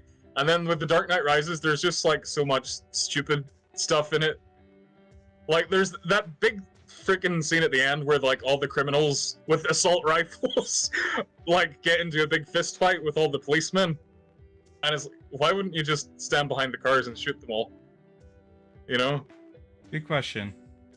And then Bane and Batman like get into a fist fight in the middle of it, and it's like the worst thing ever, and they don't look like they know what they're doing. Was getting on terrible. Hey Dread, was getting on the stream part of your plan? Of course. Okay, at the very least you need like a Pringles can. Oh, would you know it? Wouldn't you know it? You have an empty Pringles can lying around? It doesn't matter who we are. What matters is our plan. That sounds a lot better. Oh, okay. Okay, new video idea. the Played Seed reenacted, but CIA is Sneed. A daring synthesis, some might say. Like, just do the whole thing like the Plain Seed, but it's just a bunch of Sneed and steamed hams and shit. Oh god. The unholy. We're scraping the barrel here. Are we really? We're out of we're officially out of ideas. This is the official DreadAnon is out of ideas stream. Okay, so I know we were getting really philosophical though about like death. Yeah. And about, like, the death... I don't want to say ego death, because I don't think that's what ego death means. I know that is a term. I couldn't tell you. I couldn't tell you what it means, but like, yeah, the death of a persona or aspect of yourself without physically dying. You know, That's not what ego death is. We need a new term for this. What you just said, like, actually shook me a little. The death of a part of yourself that isn't you. Yeah, because like, okay, so here's the thing. I remember. Okay, so when I was in high school, I played shit tons of Warframe. I have little under 4,000 hours clocked in on Warframe. I haven't touched it in like... Oh my god! I haven't touched it in like 2 years. Okay, I'm glad your recovery is going And well. I know that they already brought out the new war quests and stuff that should be enticing me back in, but I don't know if I can bring myself to go back into it, but I'm afraid if I don't, then I won't get to see the conclusion of the story. Because apparently the development team's already working on their next game. So it's like... Don't do it! Don't do it! There's nothing worth it. Nothing's worth it. Nothing's worth 4,000 hours of your life. Okay. And I say this as someone with... Rhino was pretty fun. My favorite frame was Zephyr. I think I've had like 1,500 hours in Dota 2, and I regret every single second of it. I desperately wish I could get that time back, but I can't. Yeah, but it's like... I guess at least Warframe has a story. Yeah, like, Warframe has a story, and okay, I remember being there to play the second Dream Quest, which was so hyped up. Like, it was so hyped up, and up until that point, there were just a lot of speculations about Warframe lore, and we didn't even know who we were. And that quest, and the song that came with that quest, still gives me goosebumps. I'm getting goosebumps just thinking about it. Like, it was so emotional. And just the idea that the Warframe servers could be turned off at some point, and I won't be able to go back to it. Oh, yeah. Well, yeah, that's a whole other discussion in itself, like the death of games. And like, what is gonna happen to all? As well. What's gonna happen to all my hours in Splitgate or Deep Rock Galactic? Like, what? And I actually remember this channel on YouTube. I would highly recommend it if you want to play like good obscure games, especially horror games. It's called Alpha Beta Gamer, and oh yeah, I know that. Yes, I know that. Like I would, for the really short ones, I would like cheat and just watch the playthrough. But like I got interested in a couple of. I did too. There's actually some games I would highly recommend. Oh, Severed Steel is a game I would highly recommend that I got from Alpha Beta Gamer. Oh my god, that game is so much fun. Oh my god.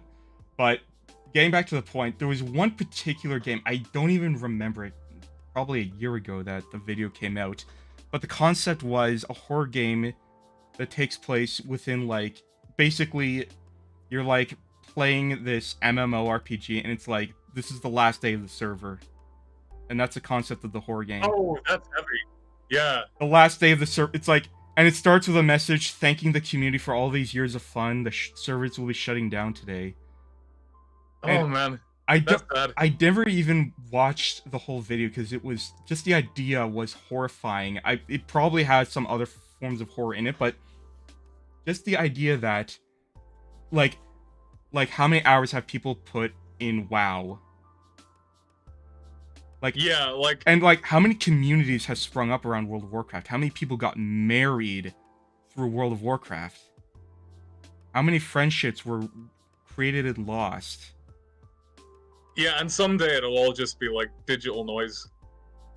It arguably is. Like, people still keep playing the expansions, but it's nowhere near as big as it used to be, and at some point, they may just shut down the servers, and what's gonna happen?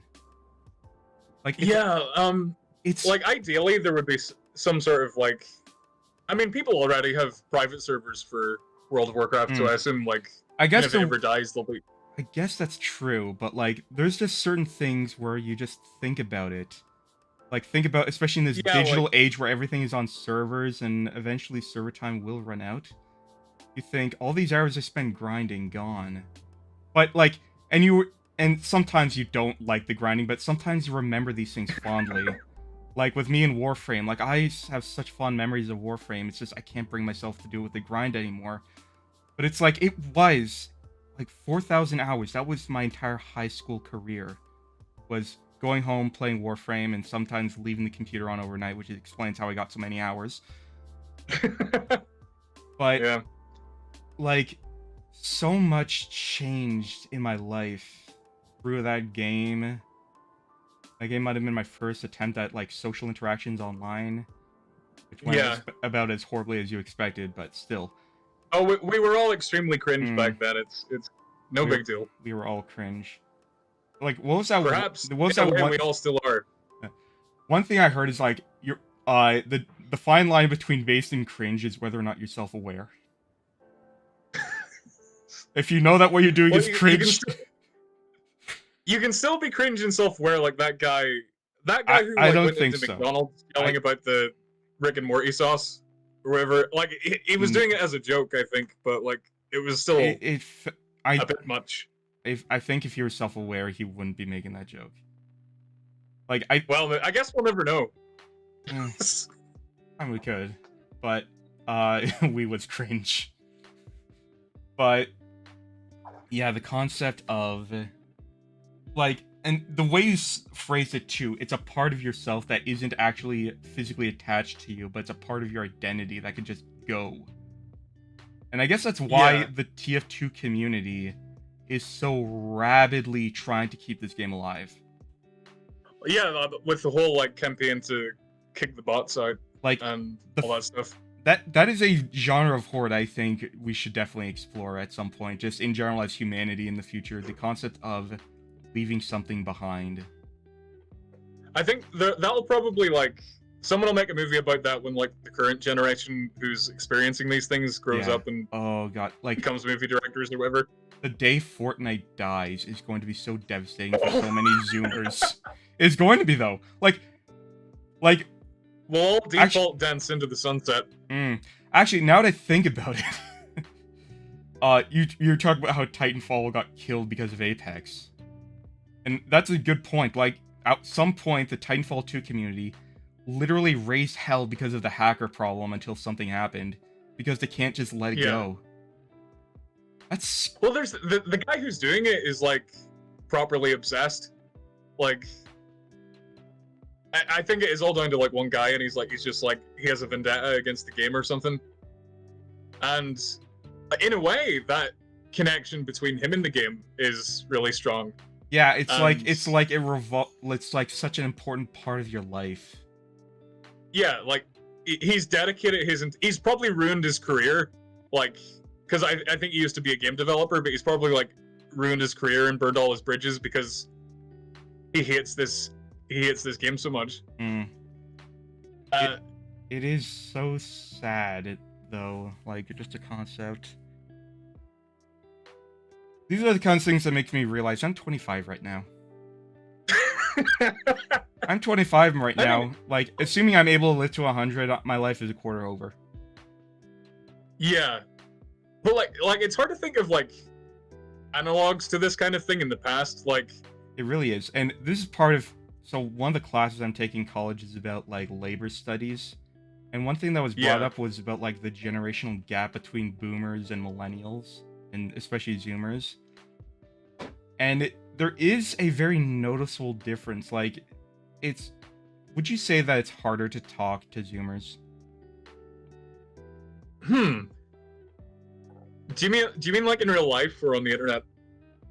Kind of both. Like, just communication in general. Like, is there a big gap, like, almost like a language barrier of sorts, or a cultural barrier? Kind of, yeah, like... Because I remember this sort of TED Talk thing where a guy was explaining how, like, this generation, which has become addicted to phones, okay, boomer, exactly. He was talking about how kids these days don't develop social skills because they do all this socializing on the internet, which I all they know is charge their phone, eat hot chip, and lie. Exactly. But then I thought about that, I'm like, no, because, like, here's the thing. especially since becoming a VTuber, I have made so many, like, I've grown up so much emotionally and, like, socially because of how many people I have to interact with. So, yeah. and I met my girlfriend and my boyfriend on, through this community. Yes, I'm in a poly relationship. Anyways. No, I'm not judging you. I'm just passively observing. If you want, I could talk about it, but anyways, so the point is, like, there are ways to which this new generation, of which I am technically a part of, communicates, but it's done differently because the format is different. You don't see people's faces, so how do you express emotion? Yeah, like, I wonder if And the like answer- Zoomers will grow up to be like emotionally stunted in some way because they can't like read faces as well as other people or something. Perhaps, but like, and I had this idea when it came to Numenera, which is, I would say it's a really good RPG you should check out, but it's a concept I had for like a society of people in Numenera who cannot vocally communicate, and instead the only way they can communicate is through sharing a massive archive of reaction images. It sounds crazy, doesn't it? That sounds made up. It sounds kind of crazy, but like, how... You have to admit, the idea of using a reaction image to express emotion is very real. Yeah, or like a little, even something like an emoji, like. Yeah. And before we had emojis, like emoticons, like just a little, like in the chat there, we have a little frowny face. Yeah, like, there were ways in which you could express emotion through text, through, like, Discord channels and stuff. But the thing is, it's like, memes in general, memes is an art form. I am convinced of that. And you have to admit, would you say that memes have to be funny? Not always. Like, sometimes they're just, like... Sad? Even something as basic as... sometimes. But, like, even something as basic as like, those, like, OMG so relatable comics, like, they're not funny, but they are, like, they help people express themselves. Or like Trollge and like schizo posting and like post-ironic humor. Yeah, exactly. And like, I'm sure you remember the phrase, I don't want to be horny anymore, I just want to be happy, followed by the guts theme from Berserk. Yeah, for sure. That itself... And somewhat... Here's the thing, I've looked at videos like that and I scrolled through the comments section, and the other class I'm taking right now is like a psychology class, and just this week we were talking about like depression and how statistically men have less depression than women, and I say no.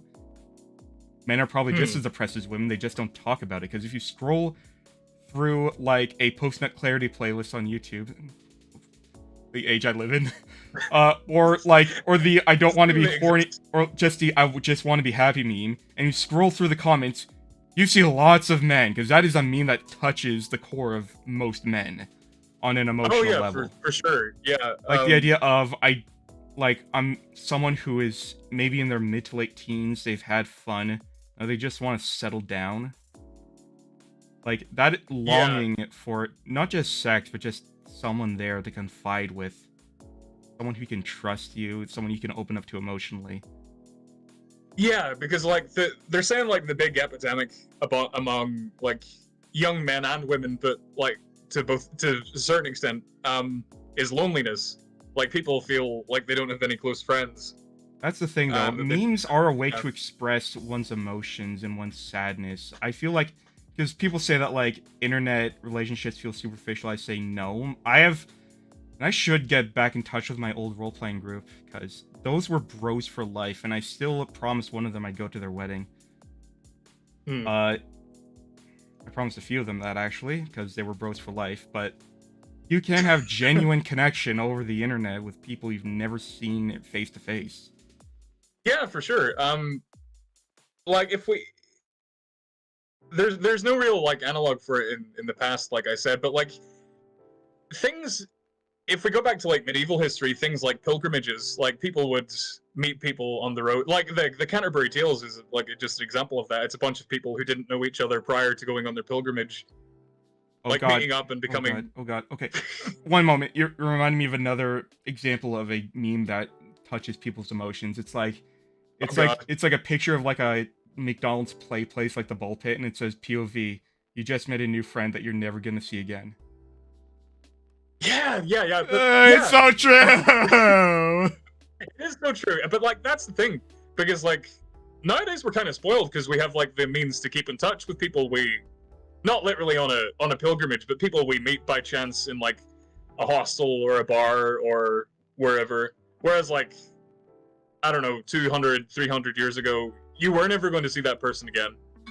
And I guess maybe they were acclimated to it and they were like at peace with that fact, but like nowadays people are more eager to like, I guess, hang on to those things because we have the means to.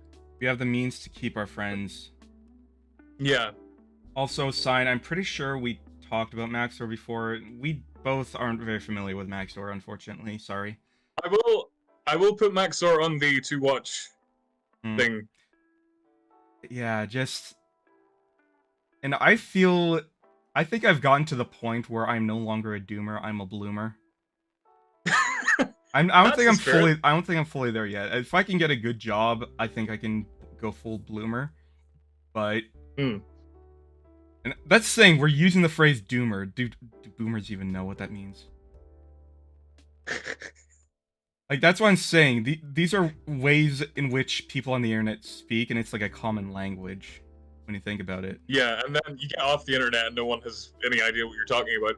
Yeah, you go out in real life and you say based, and people are like, what? I saw a post of like a guy saying, I just accidentally said based in front of my wife. What cartridge should I use to kill myself? Or yeah, or like, I accidentally read busy as bussy in front of my boss. Oh lord. But like, do you have any experience in this kind of area of like, I guess, this modern age of technology and how it shapes us as humans? Oh, I'm just some guy, but like, I've like had moments where, well, I kind of owe my this whole internet presence thing to the advent of technology, and I have like met and talked to lots of interesting people that way. I'm not that interesting. I wasn't talking about you, was I? But yeah, no. You know, that's just a thing that wouldn't have been possible like 100 or 200 years ago. But you still would have been able to cope, right? You still would have been able to like meet people in your local community. Like, yeah, but like, and I guess maybe in some ways that's healthier because you have them like right at hand. Maybe, but like that's not to diminish the importance of internet friendships because I think they're great and I have a lot myself. But like I said, I met the love of my life through the internet, and I just can't wait for the day where I can hold her in my arms because she's been fucking Australia. And when we made a poly relationship and we added another guy into the relationship who I am growing to like, I haven't gotten 100% there yet, but even if I can't love him the same way, he's still a brother to me. And it's like he's in the UK, and I plan on like shipping things to them that I got from Italy. We atomized ourselves. If you were living in the year 1900, that would have taken like 5 years. Yeah, that's the thing. It's so incomprehensible, but like, would you say like... What I'm saying is we shouldn't... Because what you seem to be doing right now is like saying, oh, well, back then we couldn't do this, but let's just not focus on back then for a moment. Let's talk about the fact that the times have changed. Can we change with them? Yeah. Can we adapt to the technology, or will it ruin us? Like, should we go full Ted Kaczynski, full Unabomber? I guess, like, the human mind, like, our psychology just wasn't built for this. It wasn't, like, but can we cope? Can we adapt? Because, like I said, with reaction images... People are coping, and people are thriving. Some people even, like, not everybody, but, like, some people are very...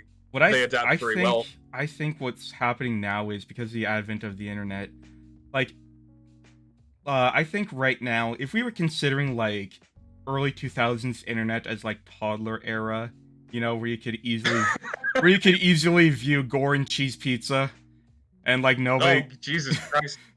Back when it was the absolute Wild West and there was no laws against doxing and no big companies to regulate shit. Like, if we consider that the toddler era, I think this is, like, tween-aged internet era, or at the very least teenage, because sort of like we understand the technology, but we still don't know how to like control it, like a teenager doesn't know how to control their emotions.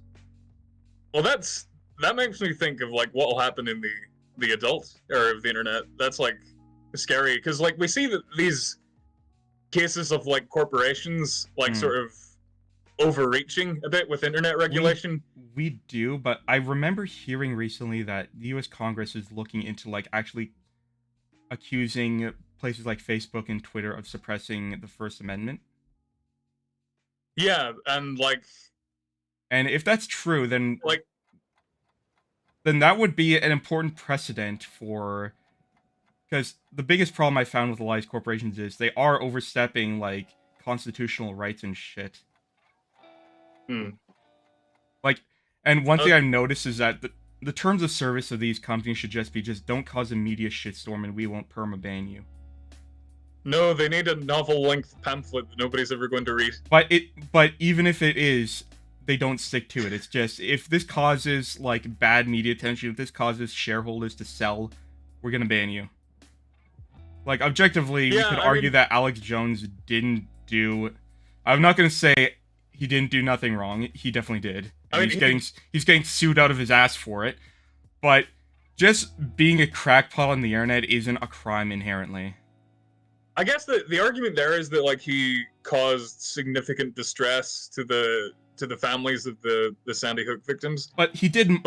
But that's not the only thing he talked about. Like, he talked about like psychic vampires and matter leaking through the first dimension and shit. Yeah. And like, to what extent can someone who believes in that stuff like genuinely believes in it? If he does, and I don't know if he does, but like. So okay, one thing I've learned. What extent can someone? One thing I've learned about Alex Jones from like interviews, and especially if you look at his older content, is he knows full well what he's talking about. He just plays it up because he knows he's a meme. Yeah, I kind of get that impression as well. Yeah, like it makes people pay attention for sure. Yeah, he plays into the crowd because it gets him more attention, it gets more viewership, and it gets him more success. It becomes exactly like. Basically, like most mainstream media, he just realizes, oh, I just need to be sensational. I need to be a tabloid. Well, and that's the thing too. Like he's caught on like as a meme, like in himself. Like he is a very like theatrical persona, and even if it is exaggerated, like it definitely gets eyes on him for better or for worse. But let me tell you, and this is just me being optimistic, but let me tell you what I think adult internet would look like. I think. Okay. Adult internet is a place where, first and foremost, there are no character limits, or if there are, they're really big. That way, you can't just have enough room to spell out, blow it out your ass, and leave. I think an important thing would Twitter. I think an important thing would be the concept of a data mashup, which is using like AI algorithms to sift through like news stories and come up with a general picture based on the biases. Because the problem we have right now with information, like back in the old day, you only had like one source of information. Now we have so many that you don't know which one to believe. And this is what's caused a schizo attitude on Poll. Like, well, to them, they're all untrustworthy. Like, Poll isn't even racist anymore. Poll is just contrarianism for the sake of it. Because that's the only touchstone they have left. Well, yeah. Like, to some extent, 4chan's always been like that, because, like... I don't think so. Not as bad. Not anywhere near to the extent. But, like, when cultural conservatism... I don't know... I know people say this a lot, but yeah, they say that when cultural conservatism was in vogue, 4chan was sort of, like, went left. And then when leftist thought started to gain more prominence in the mainstream media, then you're not wrong. You're not wrong. Although, I don't think 4chan ever embraced sexual revolution until Tumblr died and everyone had to be refugees somewhere. the porn people just like they either went out of Tumblr like rats. Yeah, like rats on the Titanic, just running out, and then they flee to like Twitter and Reddit and 4chan, and they fuck it up. 4chan, however, I think 4chan 4chan fared at least has like not safe for work boards where all that Exactly. stuff is supposed to go. exactly, and at least some of In it's practice, fun. it bleeds out, but Like yeah, if I guess anything, so, yeah. if anything, Pol has just gotten shittier. Well, they get caught in that like cycle of negativity. Like that's the Yeah. thing that I think that the whole 2016 election thing. What characterized that for me, I think, was like exuberance and elation, and like people were jazzed up, Like, people were happy. In my And time, that's what was so infectious about it. because remember, I did have to do a paper on this, so in my time observing Pol for academic purposes, I noticed that there were people saying, like, complaining about post-2016 Pol, as if, like, the election bug broke them. Oh. Oh god. It's... I feel like it's true, though. I feel like Trump broke Pol. Oh, he definitely did. Like, for better or for worse, he caused some sort of collective brain damage. Yeah, like, Pol is so sad.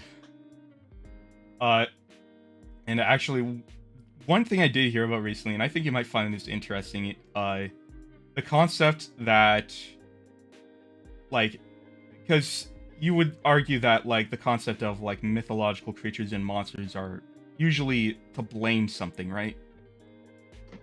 Yeah, I guess on balance, yeah. Yeah, like, your child is born with a few extra chromosomes. Oh, clearly it's the child of a fairy. Or... Yeah. Or there's like a huge plague that goes through, but we don't understand it. Okay, let's just blame vampires, the recently dead, coming back and spreading a miasma. Things like that. We don't do that anymore, but we do in a sense, with a little phrase known as glowies. You know I'm onto something. You know I'm onto something. Yeah, I guess so. Like, anything anyone doesn't like, or anything that... Yeah, like... You'll get accused of being a glowy if you do anything even slightly out of the ordinary. You know what? Like, that's exactly it. It's like back in the old days of witchcraft. You'd be accused of being a witch. Now you're being accused of being a glowy because you think differently than the rest of the community. Guys, I would really like it if we didn't kill all the Jews. Ugh, glowy much. You glow. Or not even that, like, I've seen some of the most wildly asinine non-Pol takes on Pol, and calling others glowies as a result of it. It's like there is no... Well, I mean, that's just like... To what extent are they doing that just to get under people's skin, you know?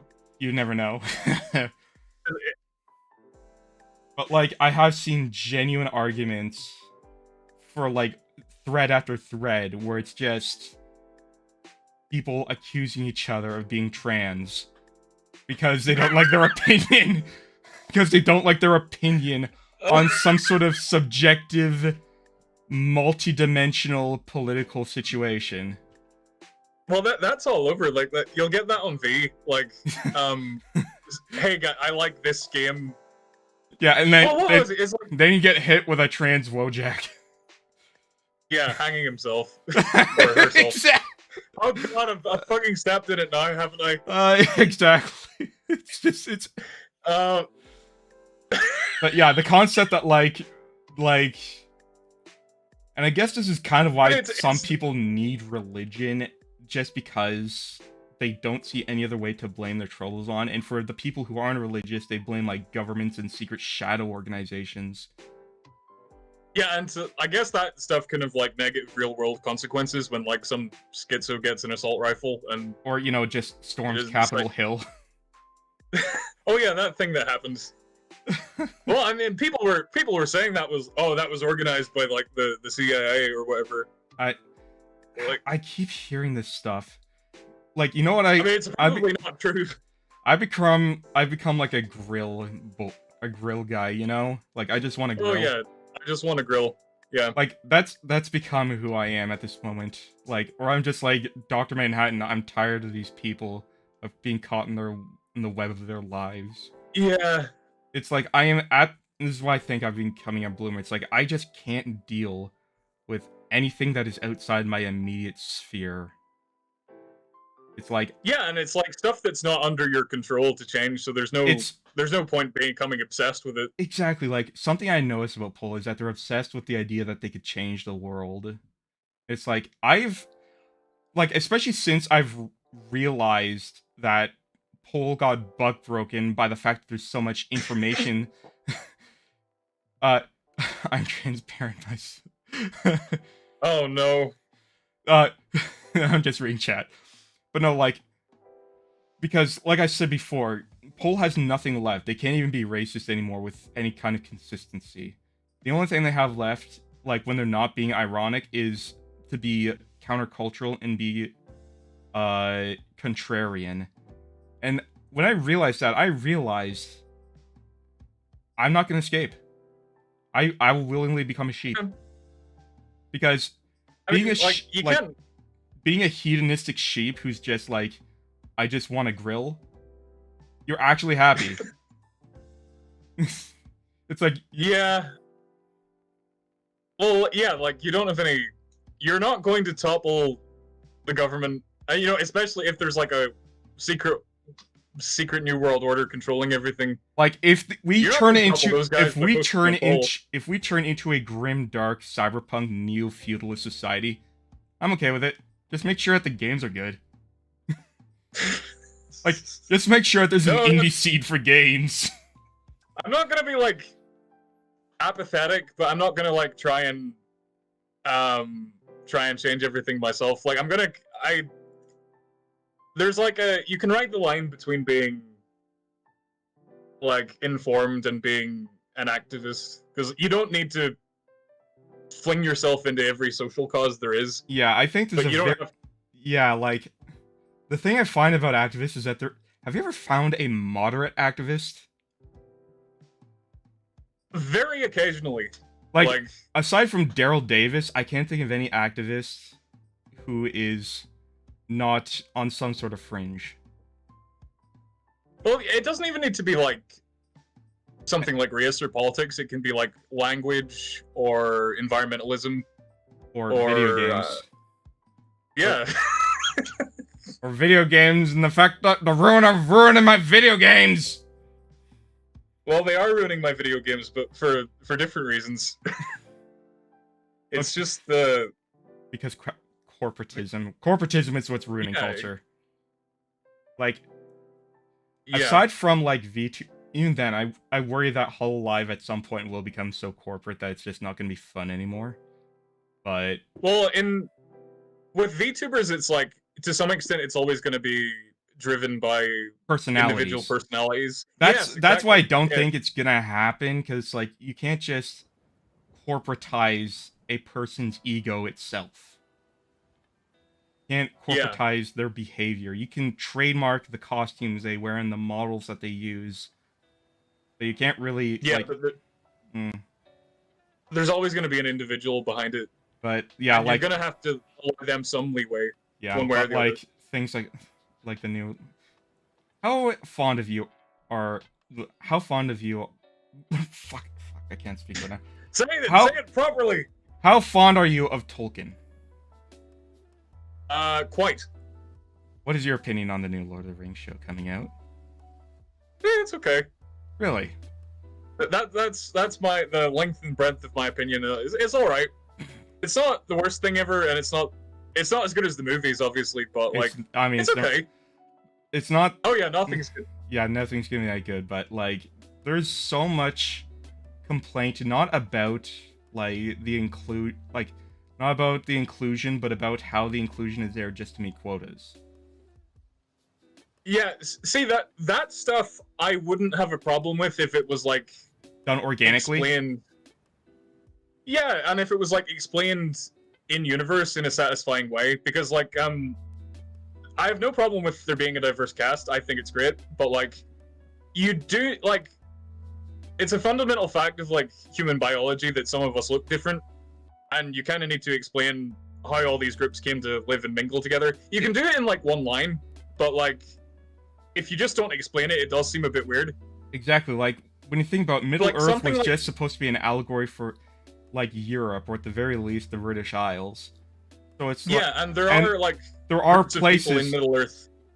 like there are places Yeah, outside of Middle Earth. Like who are those foreigners? What were they called? Who are like sort of like Asian inspired with the big elephants. You know the ones I'm talking about. Oh, yeah, Haradrim Yeah, it's Haradrim like so. and Easterlings. Yeah, the Easternlings. So it's like there's Yeah. clearly more to this universe. And, Like, yeah, and like but that's the thing. It's like it's not done I contrast it organically. with something like yeah, I contrast it with something like Conan, like the Conan universe, not the movies or anything like that, but the actual books. Like the world of Conan is so cosmopolitan, and you've got people of like all ethnicities like becoming adventurers and mercenaries and stuff, and they're like, so you'll get people from one side of the world popping up in the other side of the world, and that makes it really dynamic and interesting. Yeah, you see like it's or like always nomadic explained, merchants or traders or like foreign diplomats or exactly. something, and it makes sense in that context. Like here's the way I describe it, and that is, and this I think is a general rule when it comes to all minority groups, is representation, or like, how would I describe it? It's these people want to feel included in a way that doesn't make them stand out, if that makes any sense. Like that, well, I mean, yeah, I completely understand that, because like people from ethnic minority groups are so often like targeted on the basis of their race or their ethnicity. But like there's like one really old episode of South Park that demonstrated this perfectly. Was, remember the nurse who had like the disgusting fetus growing out of her face? It was one of the really... Oh yeah.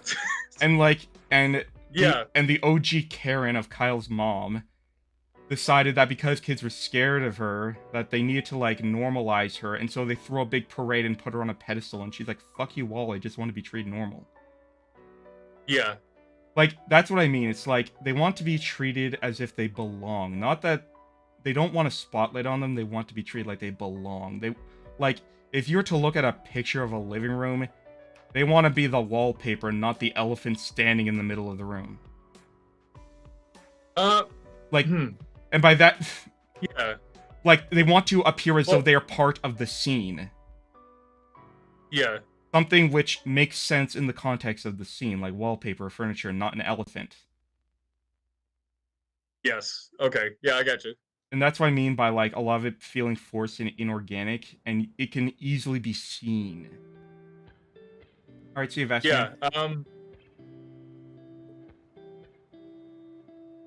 See, like, I don't have a... As I say, I don't, like, have a huge problem with it. Like, I think the, I would like to see more, like, ethnic diversity in media and stuff. Just because... But, like... But also, like, the diversity and the way it's gone about has to be done based on the context of the setting itself. Like, yeah, like, there's a... Let's say... TV show Let's say Game of Thrones. Okay, let's take Game of Thrones, for example. In Game of Thrones, there's lots of racism. There's lots of homophobia, but there are still gay people, and they are represented very dignified. It's just that... Well, in the book, in the movie, and the TV show, they kind of borked it a bit. Like how? Well, like, I can't...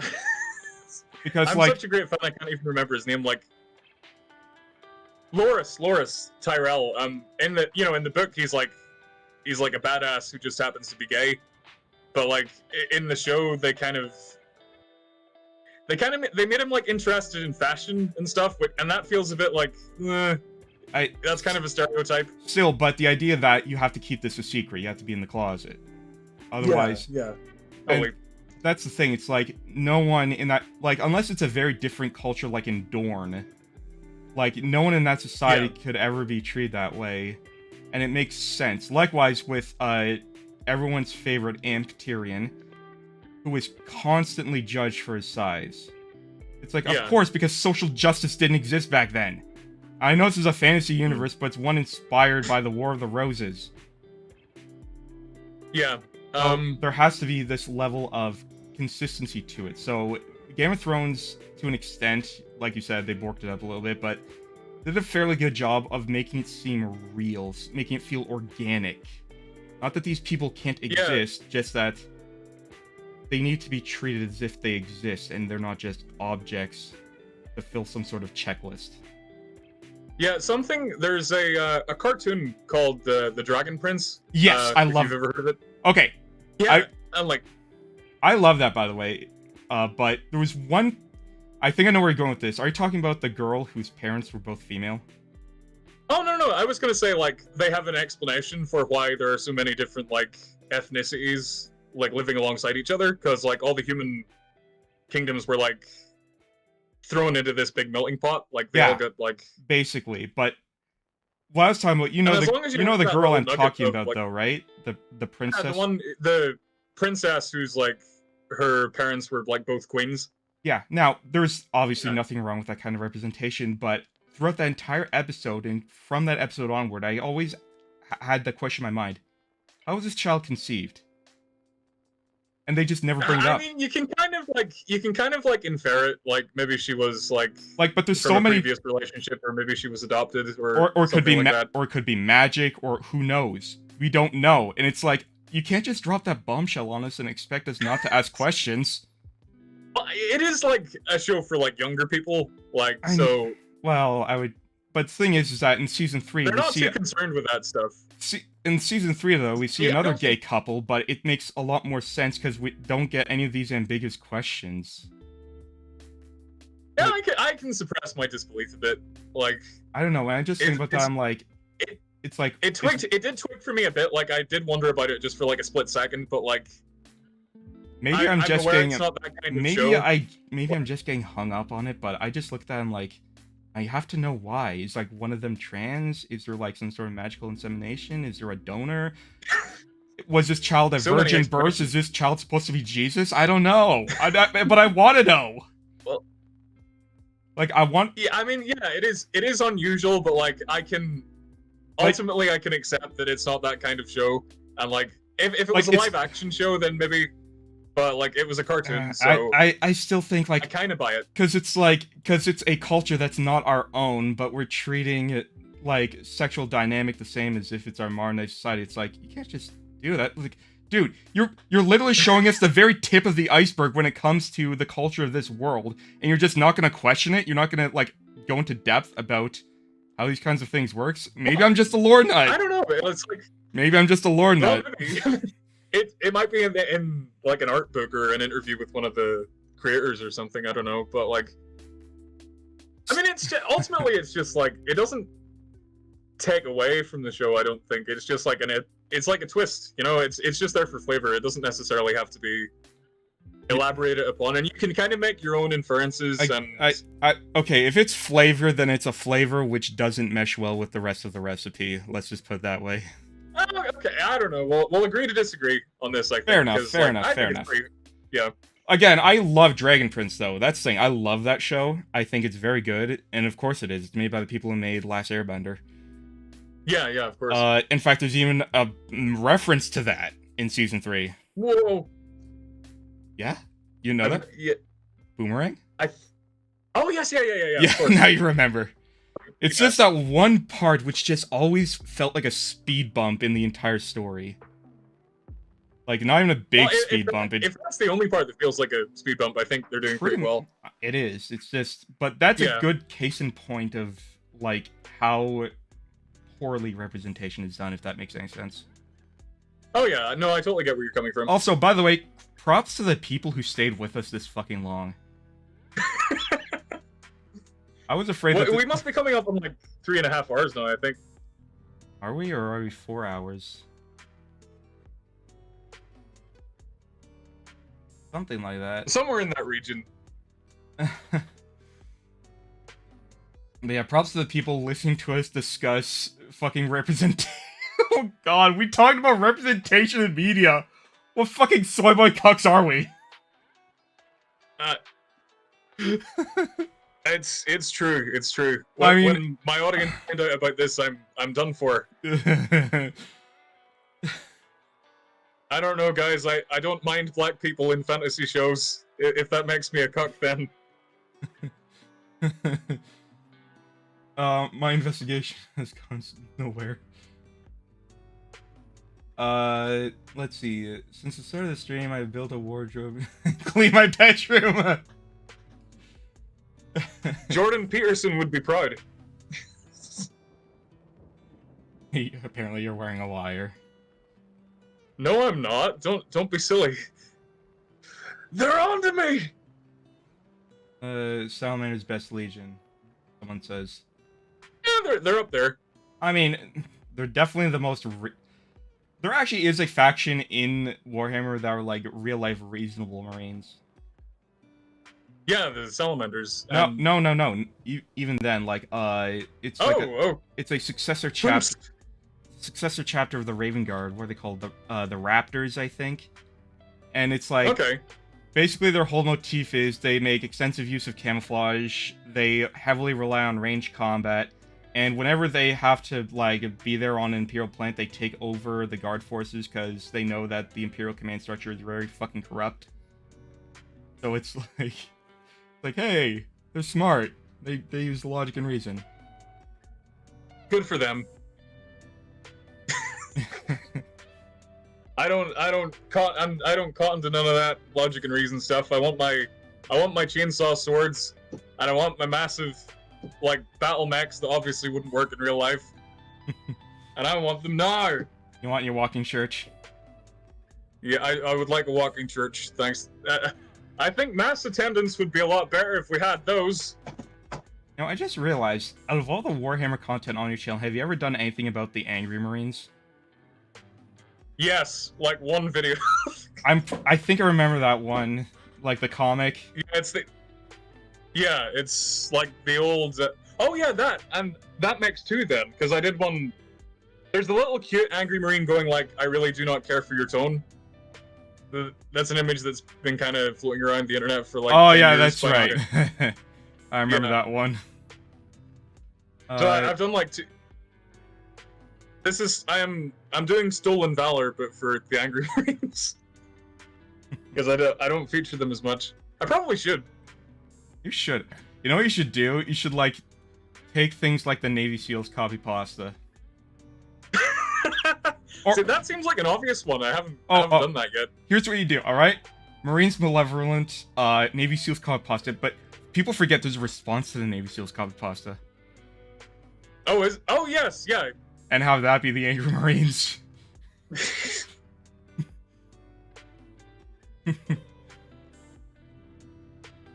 Chaotic Voices is good. He was here earlier, and I think I keep meaning to respond to one of his emails, because like I'm doing a thing, all right? I'm doing a big super special secret project for like Christmas. Oh, and I'm gonna round up all the 40k YouTube people, and it's gonna be amazing.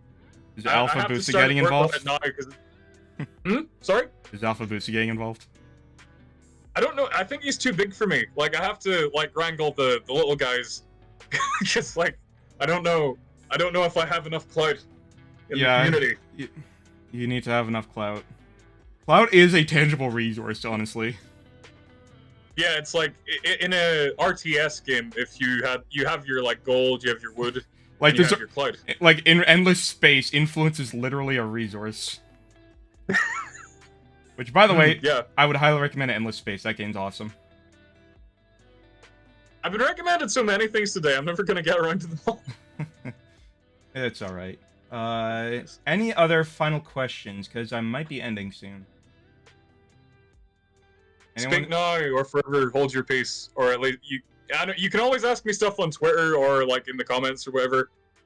And I will get back to you eventually, people. Even you, do you have any questions?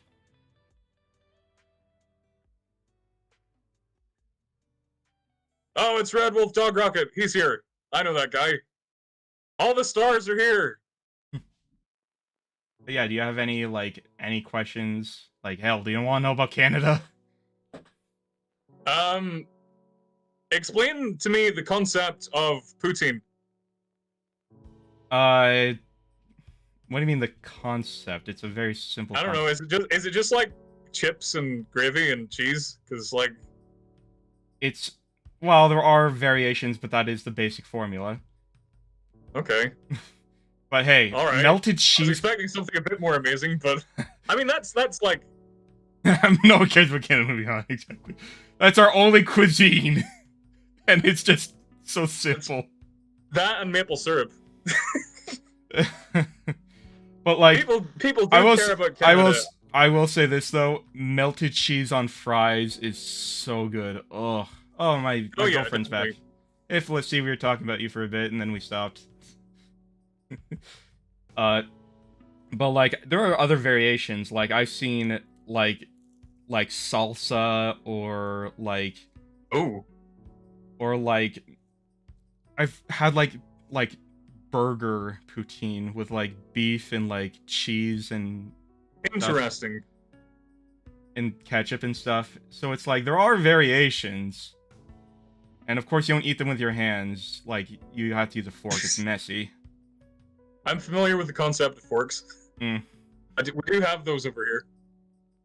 Actually, oh god, now I'm thinking of Chippo Man. Oh, don't tell me you've never heard of that green text.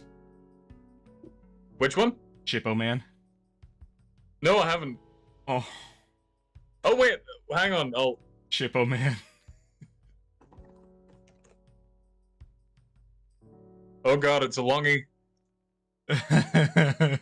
It's a Tard story. But I'll put that on the back burner. it's... I think you should start doing certain green text. Oh, you know what you should do? You should try to do the Ghost Puncher. That was an amazing fit green text. I'm so behind in my green text lore. I'll see if I can send it to you, assuming, you know, you're around on Discord long enough. By the way, do you have Discord on your phone? You should probably download that on your phone. I probably should, but I don't have a lot of space in my phone. I have like a really old phone, and it's like sort of puttering along at the minute. I'll have to get a new one eventually. But like for now, it's But you know, the it's absolute continent after a night of drinking is it's in the spirit of 40k having like an old piece of crap that hardly functions. You every time you like try to enter your PIN, you say a quick prayer to the Omnissiah that it works, that the screen doesn't pop Oh, yeah. out.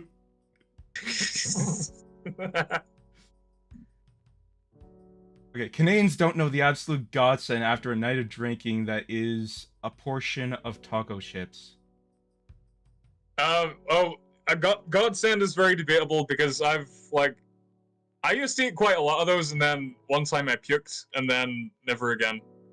Taco chips. Because like they Is that do like a number in your stomach. define taco If they're chips? what I'm thinking of, like then I might have. It's just what my yeah. It's like sauce and peppers and like. Actually, Felicity, when are you starting streaming? Because my girlfriend's gonna start streaming. Actually, we did say before stream, like, that at some point, the dream is make this a career. My girlfriend's already there. She's already getting payments. Damn. Hmm. Yeah, hats off to you. It's like a hard thing to break into. It is, and she deserves it, especially since she is legally disabled. So she can't really work. So it's like... Actually, there is... If we're gonna...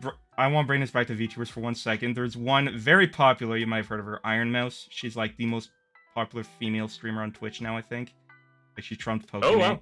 I think she trumped Pokimane, but unlike Pokimane, she's a lot more genuine. She's this Puerto Rican girl who is, like, bedridden. Like, she has this, like, autoimmune disease or whatever, so, like, she's bedridden almost all the time. She gets sick very easily, and she straight up made a career on Twitch. Right. Oh. And yeah, Well, that more genuine. yeah, that's like one good thing about the all these new like internet professions, I guess, is that like they enable so many people who wouldn't otherwise be able to work to have like a source of independent income. Yeah, I definitely feel like there's a lot of people doing that. I remember in my labor studies class we were reading about like the concept of like it was a theory in the future about jobs like or like an artistic class being dominant. Which obviously hasn't happened so far, but you can kind of see because there are like careers cropping up about being influencers and like Well, I mean, yeah, that's supposed to be like the number one desired job among like little kids is like YouTube streamer or something like that. Which, like, whereas 60 or 40 years ago it would have been like an astronaut, or one of those is obviously more attainable than the other, but like yeah, being an astronaut is way easier. it might actually be like I don't know. I was never any good at science. Like, unless so you're at the absolute fucking peak of influencer pyramid, you're gonna be struggling, like, to make ends meet. It's a hobby only, unfortunately. Yeah, for like 99.9% of people, it's only going to be.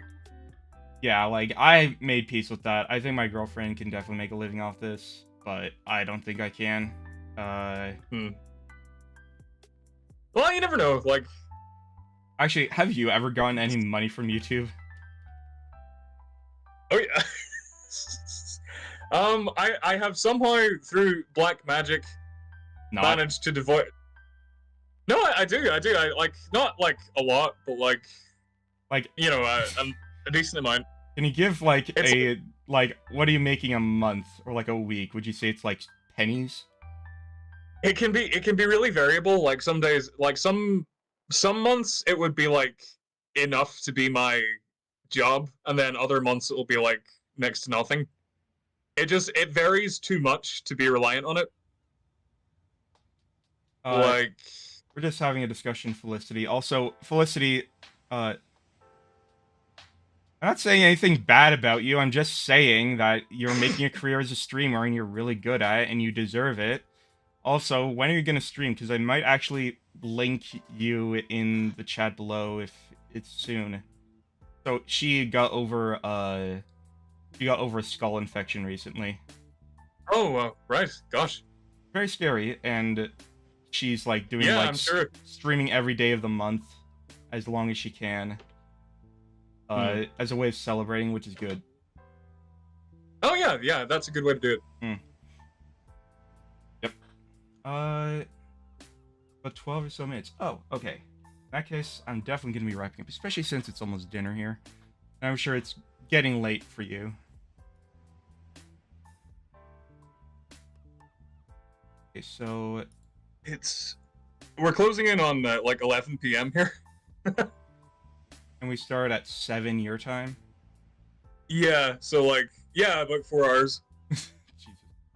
Okay, in that case, I'm going to put this in the link in the description. But not in the description, I'm going to put it in the chat. This is my girlfriend's channel on Twitch. If you want to see a rather charming Aussie lady get screaming at her cats and playing video games, go there. Yeah, one of them isn't neutered yet, so he's a little wild. Oh gosh. Actually, she's thinking of like, because she's like a purebred ragdoll, she's like, oh, I'm gonna market this, or like, I think I suggested it, or someone suggested like she could get like, put him out for stud and get like 2K. Yeah. Which, that's actually a pretty good source of income, honestly. Oh, right, yeah. Like a purebred ragdoll, yeah, they'll fetch a lot of money. They cannot get monetized. I've appealed so many times, they just don't like me. I might make. I'm sorry, Red Wolf. Your content is very good, so they don't know what they're talking about. Those YouTube guys. Just remember, YouTube's loss is Patreon's gain, or whatever service you use, because I know that Patreon can sort of be like an obsessed girlfriend. I've heard people describe it as like an obsessive girlfriend that's always like stalking you. I think if I had a Patreon, I'd feel like actually obligated to it in some sense. St. Ballmer's has a question. What other impressions can you do? Can I do impressions? I don't think I do good impressions. I just do like voices. Okay, do a salamander. No, I guess no, but they're just like an American accent. It's not really like. No. Well, that's something I was gonna talk about, like with Emperor's text-to-speech devices, that like that series is like ingrained, like Vulcan being what Jamaican. should be the voices. Yeah, exactly. So whenever I deviate from that, I always get a couple of comments like, "Oh, you should do the TTS voice," but like And like I love TTS, but like I kind of also want to do my own thing. Like so, I have to kind of. Yeah. At the same time, though, I don't think I could ever like not just even the voice of Vulcan, but also like the personality of TTS Vulcan is my canon Vulcan. Like he's That's just fair. That's like he will fair. literally hug his own brother to death out of love. So like the salamanders, like the way I try to portray them, are so like, I guess kind of like Teddy bears. so jovial and so like innocent that they're kind of endearing. But I understand in the lore they can be quite scary. But like everything's an exaggeration, so it's all good. That's also another thing I noticed. Like Warhammer is so exaggerating. Brings us back to BattleTech quickly. BattleTech isn't very exaggerated. I mean, so it's like more grounded. Okay, there's definitely still exaggeration. Like, one of the factions uses a 100-ton assault mech the size of a skyscraper for scouting. Classic. We love it. Keep in mind that scout mechs are traditionally somewhere between like 15 and 30 tons. So it's like 100 tons, literally a giant Goliath scouting. And there's another faction which is just straight up feudal Japan with all the honor brew. And who wield samurai swords in battle and shit. But like ultimately it does feel more grounded, especially when they talk about things like how mechs are made as a result of like a corrupt military industrial complex. It's like, hey, someone read the Pentagon Wars.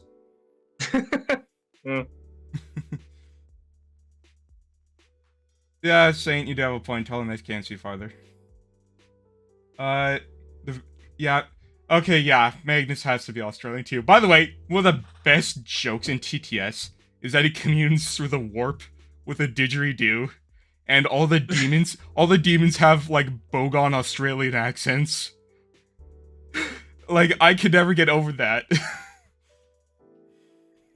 See, I think I've done like one video on Magnus, and I gave him like I didn't really know much about his character at that point, so I just gave him like, I didn't know he was like a wuss, so I just saw like a scary demon man, and gave him like a really like deep gravelly voice, and everyone in the comments was like, "That's not what Magnus would sound like." And now, after reading more about him, I can like understand. Yeah, he would sound like an idiot.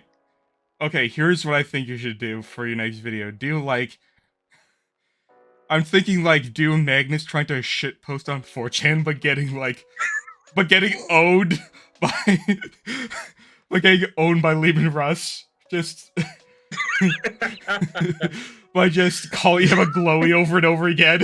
And like breaking. That's something Lehman Russ would definitely do.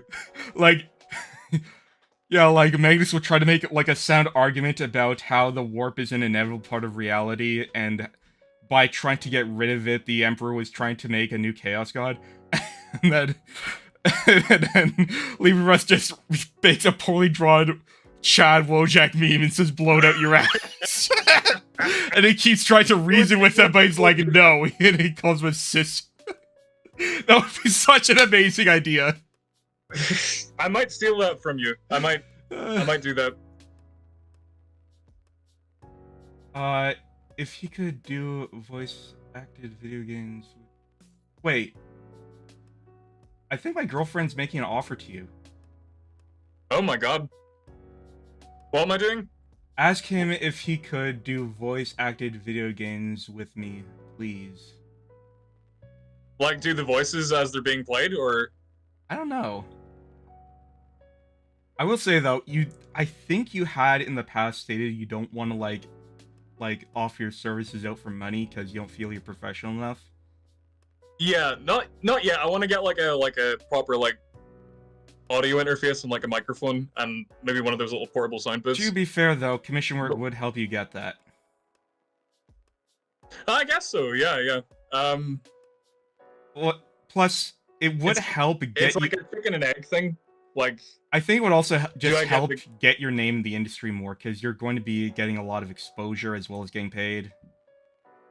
Yeah, that's something I've been wondering about. Like, will I have to eventually like? Who knows? Maybe you can get that proper Angry Marine VTuber model.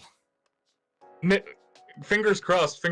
But like, I'm wondering if I'll have to like de-anonymize myself at some point, because like, which I don't in principle have a problem with. I just don't want to like.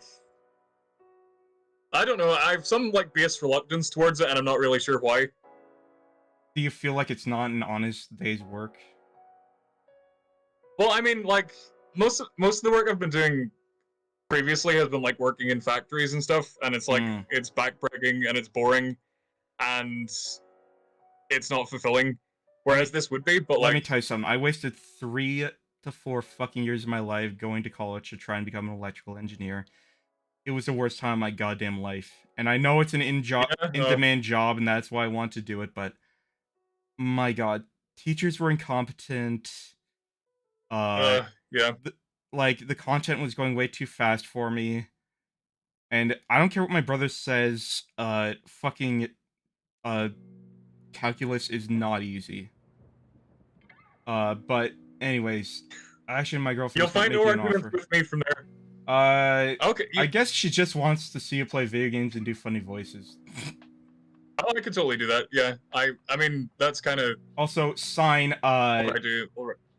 As for Sign's comment, we did talk briefly about Tex and the Black Pants. I just learned about Black Pants Legion today. Yeah. Yeah. Like, I will be checking them out. I think you should definitely look into it. And I wouldn't say, well, okay, maybe college isn't for everyone. I'm starting to think that, because college back in the old days was for the wealthy, I'm starting to feel like we're gonna get back to that time again. Because, like, nobody needs so many degrees for what is in demand right now. You know? Yeah, like, I think there are some schools, some universities in the UK that have started, like, pulling funding for, like, certain arts degrees, which I don't approve of it, but I can kind of understand where they're coming from, because, like, those degrees only very occasionally lead to jobs in those fields, like with, I don't know, history, or, like, I mean, I did history, and I'm not working in any sort of St. historical... Ballmer said he did law for a year, and it led to some of the worst decisions of his life, and that's the thing, it's like... Yeah. If you... Also, I think if I ever have kids, I'm not going to force them into college right out of high school. I'm gonna let them get a job first and try to find themselves first. Yeah, that's probably smart, because, like, I went straight into it, and it, like... So did I. I don't think the academic portion of it, like, helped me at all. Like, I don't think I got any benefit out of it whatsoever. I think you really do need to know what you want to do first. Like, you need to be dead set on it. Yeah, because, like, I just did history because it's, like, what I was interested in, and I didn't know what kind of careers were available to me, and as it turns out, the answer is none. There aren't a lot, but you know what? After I decided to switch career paths, I did take history in college because it's fun. It is fun, yeah. It's fun. I get to learn things, and I would say I have used my knowledge of history to an extent, just not directly for anything work related. Like, yeah, I've used it for memes, if that counts. Yeah, I've used it when it comes to, like, political events. I'm like, okay, well, what happened previously? What happens when there's a power vacuum? Let's look at good examples from history. What happens when an army gets cut off from logistics? Well, we know what happens. We've seen it many, many times. Yeah. It's good to have all those, like, all that information sort of in the back of your head. Just because there are lots of situations where it can be applicable, but, like, not necessarily directly in a job. It's about finding how to make it work. You gotta be creative sometimes. Yeah. Like, I didn't think I'd ever think here, like I never are fulfilling. I never thought I ever wanted to be like a counselor, but now I think not like a camp counselor, like a therapeutic counselor. Oh yeah. Especially since I have to deal with people like that in real life, and I'm like, I can do this. Like, and in fact, it probably would be very fulfilling for me. And it took me 25 years it took me 24, not even 25, 24 years to realize that. Yeah, my mother actually retrained to be a counselor in her, like, late 40s. So, the option is always there. Yeah. I guess. Okay. If you're dedicated enough to pursue it. Unfortunately, though, I think we're going, like, almost 5 hours now, so... Okay, I'll get out of your hair. BA. All I can say, BA, is VTubers aren't the problem, it's VTuber fans. Stay off VT.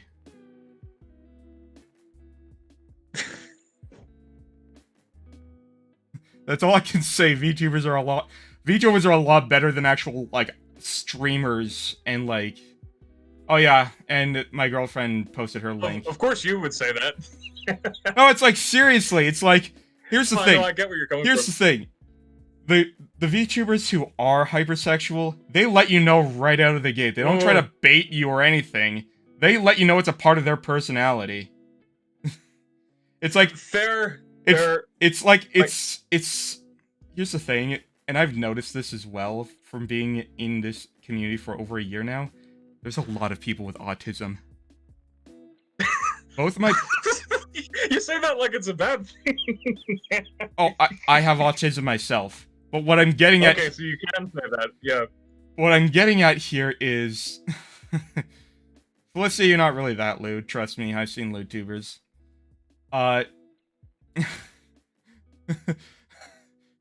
anyways, what I was gonna say was...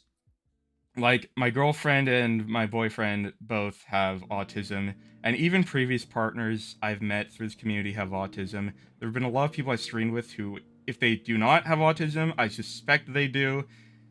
It's weird. It's like, why does this community attract so many autistic people? Is it because you don't need to show your face? Is it because you don't need to fake a personality? Huh, well, yeah, I guess... There are many theories. I also have an unresearched theory that the internet may or may not be turning people autistic. Like it might, big if true. Like, cause we talked about this before, the idea that like a lot of people on the internet who learn socialization from the internet miss real-life social cues. But at the same time, there are certain things on the internet that can't be replicated emotionally. So if you want people to understand, you have to be very upfront about it. And that's something I noticed with people with autism, myself included, is you have to be very blunt and direct with people with autism. Like, because they wouldn't understand subtlety. So it's like, it kind of forces a sense of truth and honesty and being yourself. Yeah, that's a really positive way to look at it. All I know is, this has been going on for long enough. This was incredibly fun. I would absolutely positively love to have you on here again. I would love to play Deep Rock. Yeah, for sure, yeah. I would love to play Deep Rock or Dark Tide with you, and hopefully you can get Discord on your phone so I can actually contact you regularly for something like that. But thank you so much to thank you so much to DreadAnon for being here. If you want to check him out, his channel is in the link in the description below. A very, very talented up-and-coming voice actor. Love your work, and I can't wait to see what you can produce in the future, especially professional stuff. Because I think... Thank you so much, dude. Like, seriously, that's really touching, actually. I genuinely think with the way you can do so many different accents, and even your ability to do, like, manipulate sound is a transferable job skill as well, I think you could be a good voice actor. But thank you so much for coming, and thank you to everyone who contributed and participated in this. It's time to go now, unfortunately, so bye, everyone. Bye, everyone. See you next time, probably. Well, they hear you next time. Well...